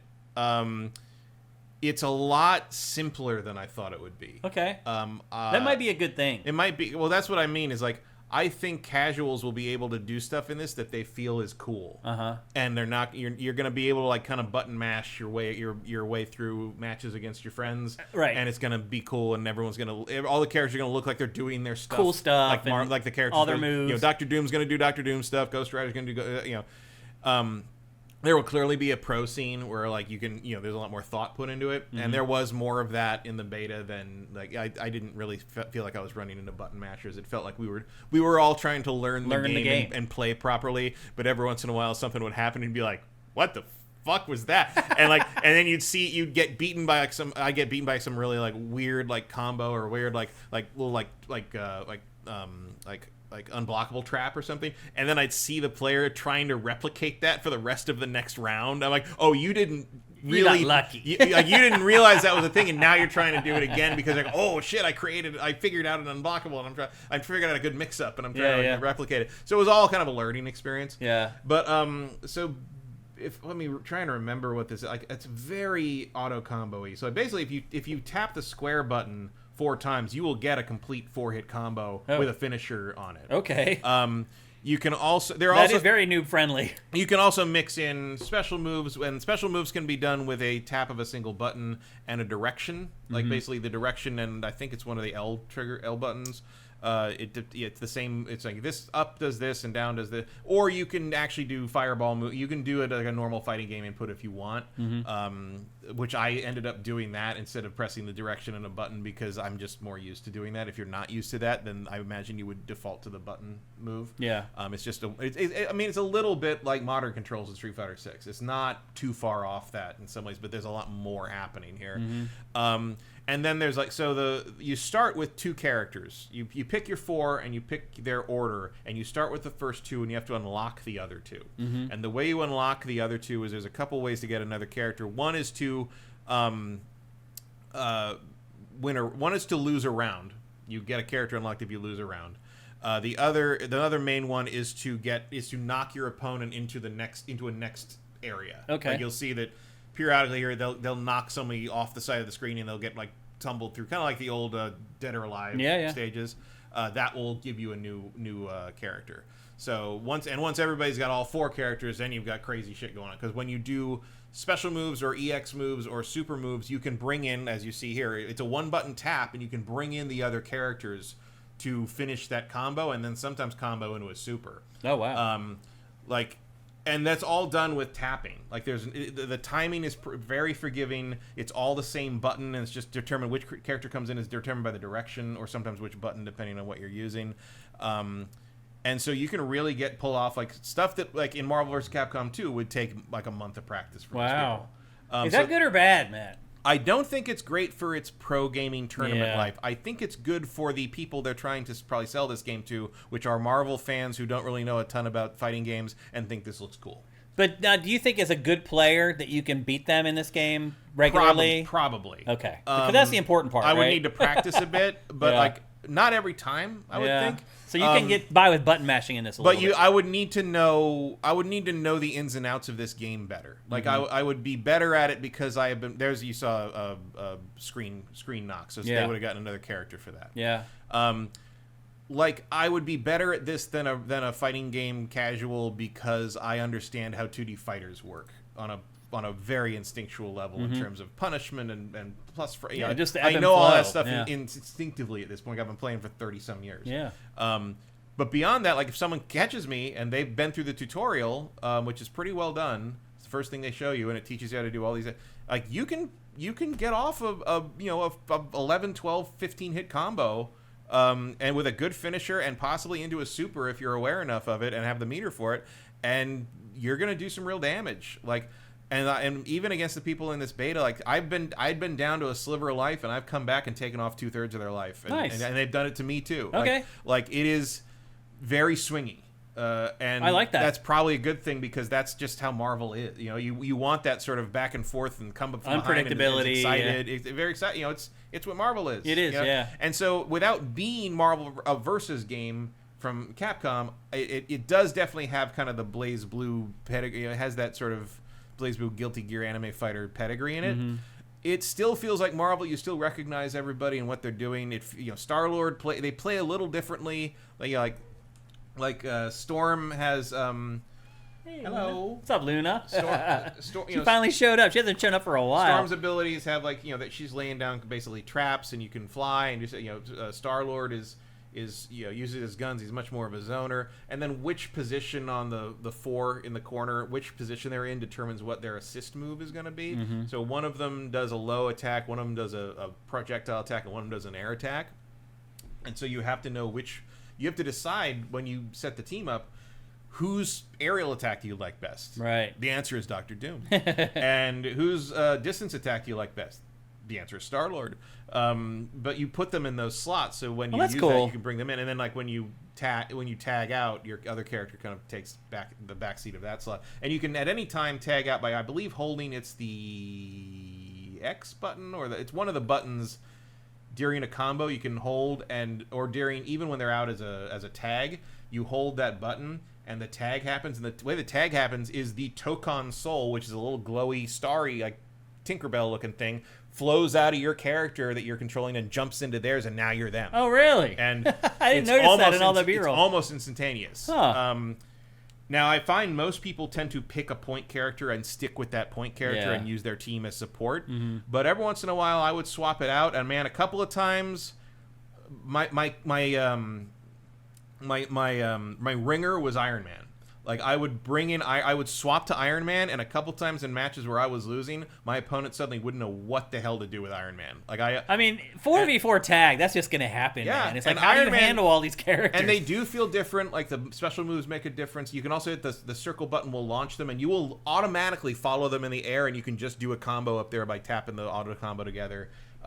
You always feel like the base, the floor of like combo stuff and like pulling stuff off and feeling like you're doing things is very high. Like, right. You feel competent right out of the gate when you finish if you finish the tutorial. I don't think you'd figure a lot of this out on your own if you don't already know these kinds of fighters. Yeah. But like, in terms of like, kind of, it teaches you to do all this stuff, and you feel like, okay, I can do an air combo, I can do a finisher, I know how to knock people around, I can bring in assists, I can combo out of assists, I can do instant overheads. Like, it teaches you how to do all that stuff, and if you keep all that near, you can do supers and then combo into another character's super from that. And then if you have the meter, you can. So every time you get a new character, you get more meter. So you start with 100% meter, and if you get your other characters unlocked, you have 150% meter. Okay. So they're all in quarter blocks. So you have 4 blocks. Every character you unlock gets you another block. So by the end, if you're fully unlocked, you have 6 meters. Okay. So you can. Wow. You can do a combo, a super combo with everybody, yeah. and they all bring it in, and it's not, it doesn't kill you automatically, but like you can probably pretty close. Do a lot of damage that way. Yeah. You can't. Yeah, and again, there's a lot of ways to play with that. There's a lot of branches you can follow, and I'm sure the pro players will figure out crazy ways to manipulate these systems to do stuff that you would never. I mean, I think there's going to be one-touch kills in this game eventually when everybody figures out exactly how to do things. But the important part that I was most looking for in sort of this beta, in terms of like what I thought the future of this game was going to be, is how well would someone who hasn't like played a fighting game since basically they messed with Marvel vs. Capcom on the Dreamcast, or they play with Tekken once in a while and smash buttons to like look cool. That's what I was asking. Can you beat a button masher? I think I can. Yeah. But like, I think button mashers will have a lot of fun. That's good. What I'm saying. That's like, walking that line. Like, is I don't tough, really care whether I can beat a button masher or not in that regard. Clearly the pro players will. Like, it's just you'll know how to block properly, you're going to beat a button masher most of the time. Yeah. They're going to throw something out that's negative frames, and you're going to be able to hit them. Yeah. And in this game, that means a lot of damage if you know how to stack it. But like, I think people that have no real fighting game expertise are going to be able to pick this up, go through the tutorial, and do cool shit and feel like they're having a good time. Almost Smash Brothers style. Oh, good. In terms of, I think this game needs to be that way. Yeah, it's not the same. Obviously, it's not the same thing at all. Mm-hmm. But it's the not way, an arena but the way fighter. that even if you don't know how to do all the crazy tech stuff, you can still have fun. You still have fun with it. Yeah. I think this game gets that, and that's why I don't think that 6 million sold thing is particular. I think this thing can hit the casual market and succeed. Wow, it's great. And we're only seeing, we only had 6 characters. We don't know how many characters are going to be in the final game. Mm-hmm. It all plays very snappy, runs very well. They feel like themselves. I wish Ghost Rider had been in the beta. I would have liked to have played Ghost Rider, but we only got the 6. I hope the roster's huge. Like, I'm worried that the roster is going to be too small. We got to use 4 every time. Exactly, that's what I mean. However, the character's quick. However, I do think one of the advantages because of how they've designed this, I don't think a character is going to be that hard to make. Because they all have the auto kind of combos. play the same. You really just have to add the tweaks to make them feel like a zoner or a bruiser or I think you can. It's not gonna. You're not designing everybody from the ground up. Everybody's kind of got the same base sets, and then they can do a few things that kind of break the mold here and there, and like. That's smart design. But the baseline play is the same no matter who they are. You just have to kind of know what the outlets are and what the branches can be. So it feels like they could add more characters pretty easily, and I think I'm sure they know that like Marvel's roster is so huge that you need to be able to bring in everybody as much as you can, and to keep up with what other, if you have this out and you can basically get the roster up to basically everybody who's in Doomsday by like Christmas next year, or probably May the following year, because I don't think Doomsday is going to make Christmas next year. I think they're going to push it to May 2027. If you can have like this huge roster that matches all that out there, you bring in some more villains, you can bring in Thanos, you can bring in Ultron, you bring some, I think you've got something really cool. And let's not forget, great synergy. You've got the X-Men again, right? Because that was one of the big problems with Marvel vs. Capcom Infinite. Beyond all the other problems, was in the period where Marvel wouldn't let them use X-Men or Fantastic Four, right? And now the gang's all home. And we could put all 4 Fantastic Four people. That would be. I don't even like the Fantastic Four very much. That sounds like fun. But a team that's just the Fantastic Four would be really cool in this game. Yeah. All right. Well, that's cool. That's Marvel Tokon coming to PS5 and PC early next February. Supposedly early. I don't know if they've given an actual date. But yeah, Q1 sounds like what they're trying. And after playing this, they seem pretty ready to do it. That's very encouraging news here, and this coming from you, Matt Keil. So I'm very pleasantly surprised, and I was kind of worried that it was either going to be so automated that someone who knows fighting games is going to be bored by it, or so complex anime fighter that casuals would be completely alienated by it. And I don't think either of those things are true. I think there's enough here to keep experienced players engaged. Maybe not forever. I mean, I don't think this is going to be played like 20 years later the way Marvel vs. Capcom 2 is, because there's just something special about that game. Yeah. But I do think this will please anyone who's interested in it for the most part. All right, we got to move on. We're running out of time. It is time for the Lightning Round News Roundup, where we go through some of the hottest stories from the week that aren't quite big enough to land in our normal discussion here on GameFace. We're going to have to truncate this because, again, we're running out of time, so let's just get moving. Here's the first question or topic in the Lightning Round. Matt, for the second time in 2025, the prices of Xbox consoles have gone up again. 2 times this year, Matt. I didn't expect my Series X to be an investment. I mean, here we are. Seriously, I could sell it now and make a profit? Yeah, possibly. So the base Xbox Series X, which started at $500, is now $650. The 2 terabyte version is now $800. Matt, are we getting to the point where... This will definitely solve the problem of nobody buying Xboxes. I mean, is that what we're really talking about here, though? Is it Microsoft is like, look, we're not selling Xboxes anyway. Like, why would we lose money on the 500,000 units we're going to sell this year? Like, what's the point? Yeah, pretty much. Also today, it was revealed that Costco is no longer selling Xbox. I saw that, yeah. It quietly removed it. Yes. Everything. Yeah. I mean, it feels like the Xbox console market is just dying. Yeah. You think we're still going to get another hyper-powerful console? Sounds like they're going to try it. It's crazy that... I mean, they got the money to burn. I guess they do. I don't know what they think they're going to do with it, but... Also, are we getting to the point where this isn't about tariffs anymore? Kind of feels like that. And, I mean, this seems like... Sure, this is beyond there's tariff stuff, but like... 2 price increases in 5 months. There's a point where it starts to feel like how all the grocery prices went up during, the pandemic, inflation, and you're like, oh, funny how that didn't go away after all that went now down that again. box of Raisin Bran is still $8. Yeah, I think we may be having a little bit of that going on. But bottom line is, it just feels like Microsoft is just like, why? Why are we doing this anymore? No one buys our hardware. Like it's almost an element of like, well, if any of y'all are dumb enough to buy it this price, you deserve it. Seriously, like, that's what it seems like it's happening. Yep, I agree with that. Next up, in the lightning round, this was a shocker to me. We learned this week that Ghost of Yotei, the PlayStation 5 exclusive from Sucker Punch, has only cost $60 million to create. Good. It's amazing.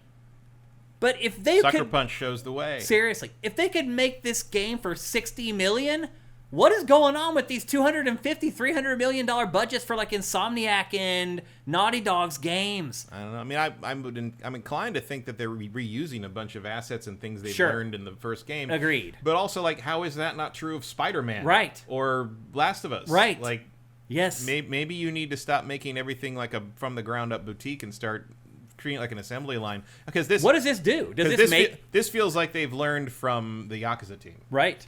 Does this make the other teams at PlayStation snap to attention and be like, holy crap? Like, I have no idea. Does this make Sucker Punch go around to those other studios and start like teaching them how they made a game for $60 million? I mean, if Sony wants them to do that, like if I was Sony, I would certainly want to have some meetings and be like, so why did they cost this much and it looks like this, and you do this much and it looks not that much better? Yeah. And it costs that 3 or 4 times. Yeah.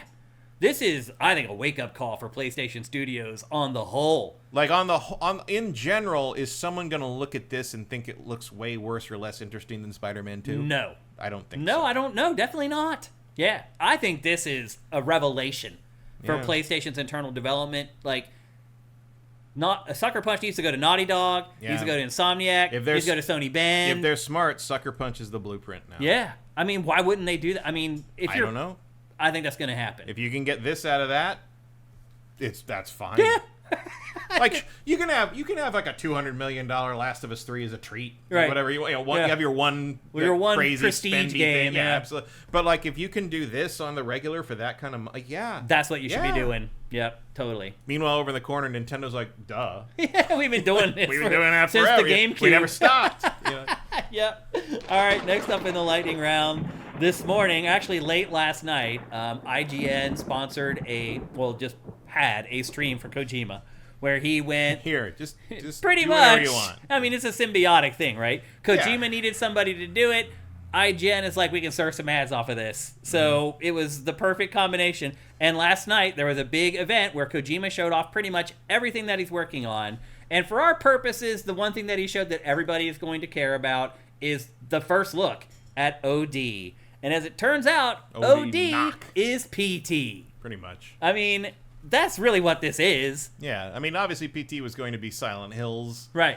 But like this is the same thing. And it wasn't even going to be first person. Right. But this is basically taking the concept that PT showed and making a whole game out of it. Yep. So we can finally shut up about PT, right?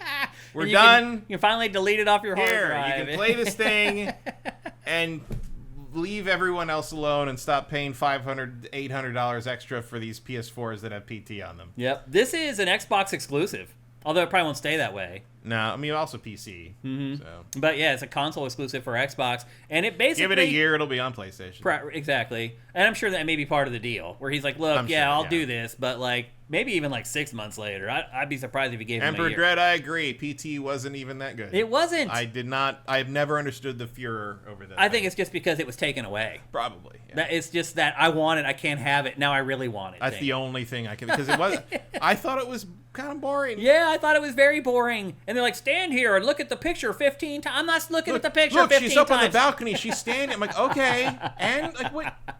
I'm too dizzy from running in circles around this fucking hallway to even know what I'm looking at anymore. This game looks pretty good, though. I mean, it's an Unreal Engine game, but it has its own kind of look and style to it, which is cool. But the visual fidelity is phenomenal. Yeah. I mean, it's Kojima. Of course it is. Yep. So it does look like we're getting PT eventually in the form of OD. No release date or anything was announced. Mr. Bill. It's a bloody candle. He talked about his other game he's working on for PlayStation called Fizzant. And it sounds like it's only in the concept stages still. Yeah, I didn't have much to it. They don't have much to that. More like Fizz isn't. Yeah. But then they also showed the first trailer for the Death Stranding, like, anime, basically. I did not see that.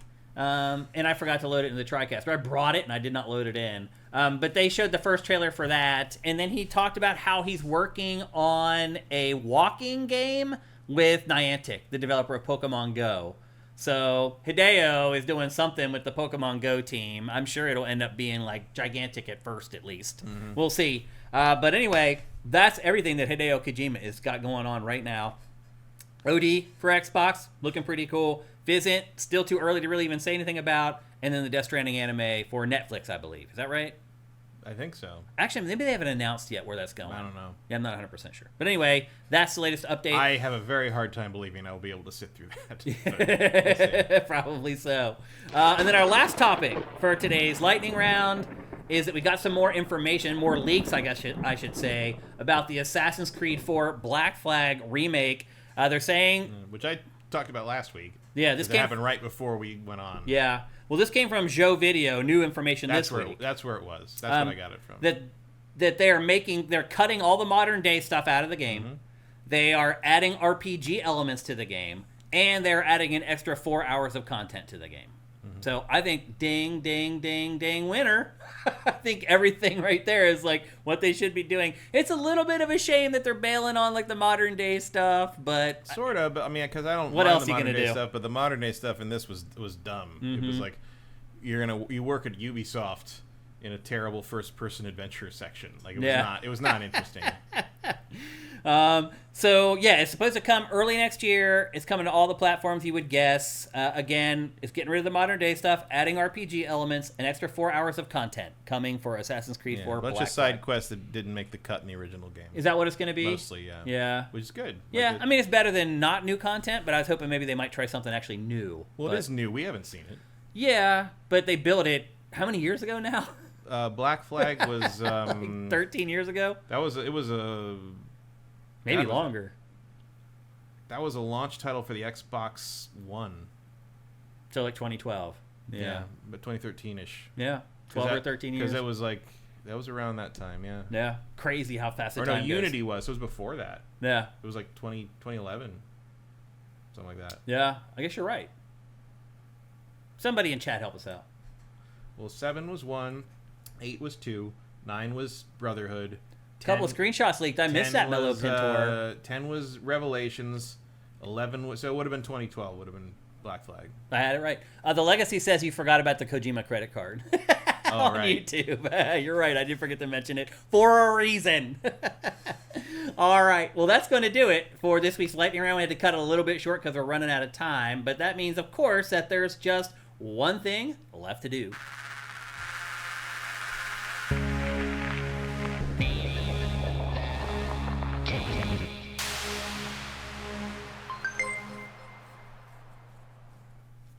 That's right. It's time for Name That Game Tune, brought to you by Soundwizardry.com. If you are working on a game right now, or a film right now, or a short right now, or you're working on video for your YouTube channel and the audio is all borked or your sound team sucks, go to Soundwizardry.com. They can help you with literally any audio project that you're working on. Now, they specialize in game audio, and they've worked on many Game of the Year winners, even more Game of the Year contenders. They're good at that stuff, but they're good at everything for all your auditory needs. Go to soundwizardry.com. Talk to Glenn there. He is good people. I can vouch for him. I've been working with him now for years. Support soundwizardry.com. Hire some of the best people in the industry. You will not regret it.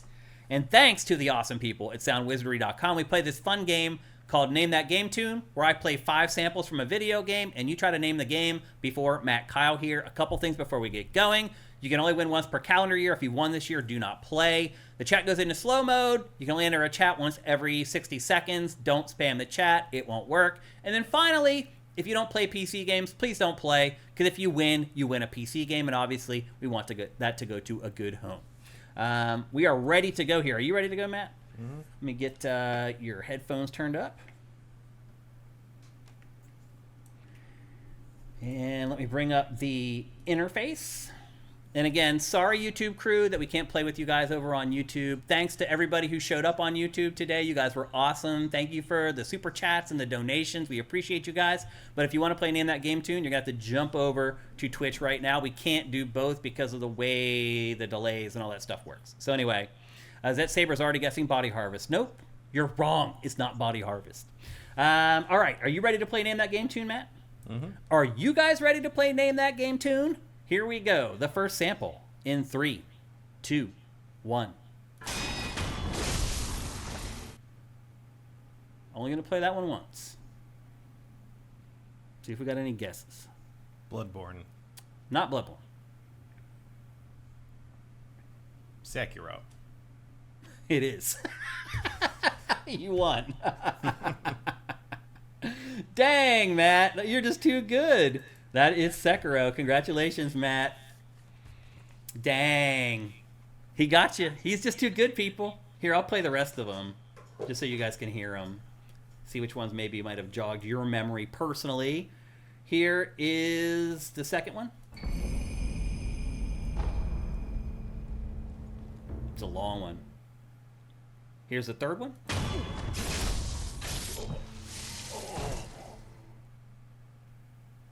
Matt should get more than one guess since we can only guess one per minute. But there's like hundreds of you. It's just Matt's just one guy. We've talked about this before. You guys are many minds. He is just one.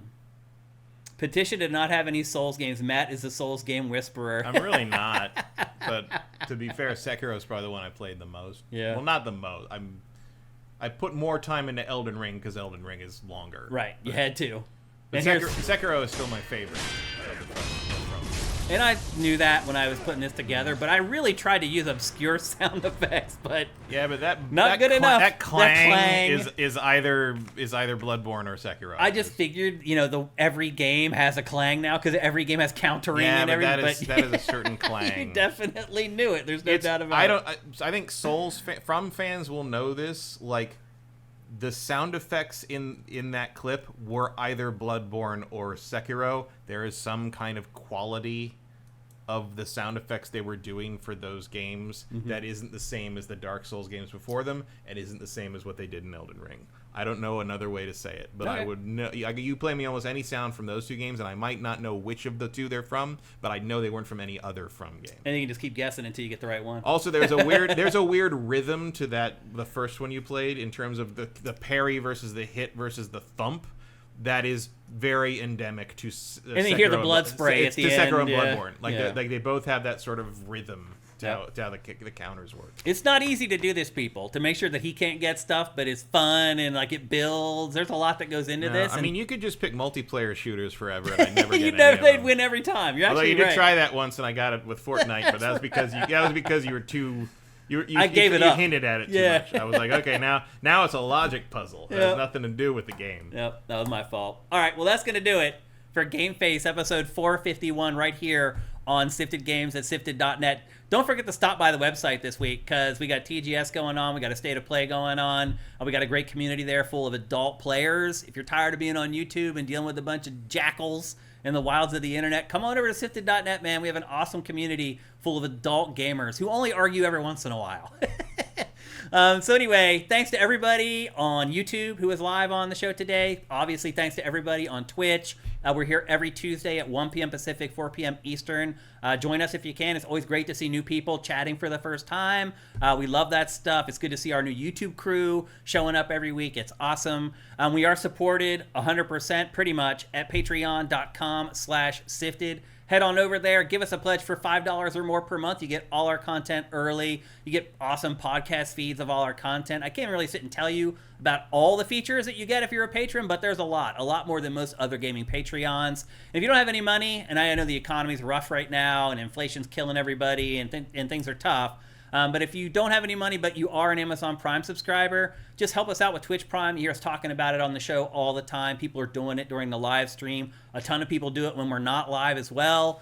If you're watching on YouTube, go down below. There's step-by-step instructions on how to hook up your accounts. And once you do that, it literally takes 3 seconds to just help us out every month. We'd really appreciate it. And if you can't do that, you can always just like the show, comment on the show, share the show on social media. That would be awesome. Or review the show on Apple Podcasts. That would be great. I'm going to ask you again. So anyway, that's it for GameFace 451. Next week, Matt, we have, let's see, we got Sonic Racing. What else? There's like one big game that's coming out at the end of the month that I can't remember. Well, you said that. You made me blank on it. Anyway, we have another awesome show next week. I can promise steps. You that. Actually, 40 minutes on baby steps. No, 3 hours, Matt. Yes. We're not even talking about it. We're just going to play it. We're going to show up and just play baby steps. No, we're not. But anyway, we'll be back next week. I think watching you try to play that would probably be pretty It's pretty funny. I think it would be really funny. I agree. But anyway, we'll be back next week. We have awesome shows till the end of the year. That's just the way it is. We're in Q4. TGS. Whatever happens with TGS. Vincent says Pac-Man 2, Hades 2. Hades 2. That was one I was thinking of. Yep. So anyway, we'll be back next week. I hope you guys can join us. We'll see you then. GameFace is up and out.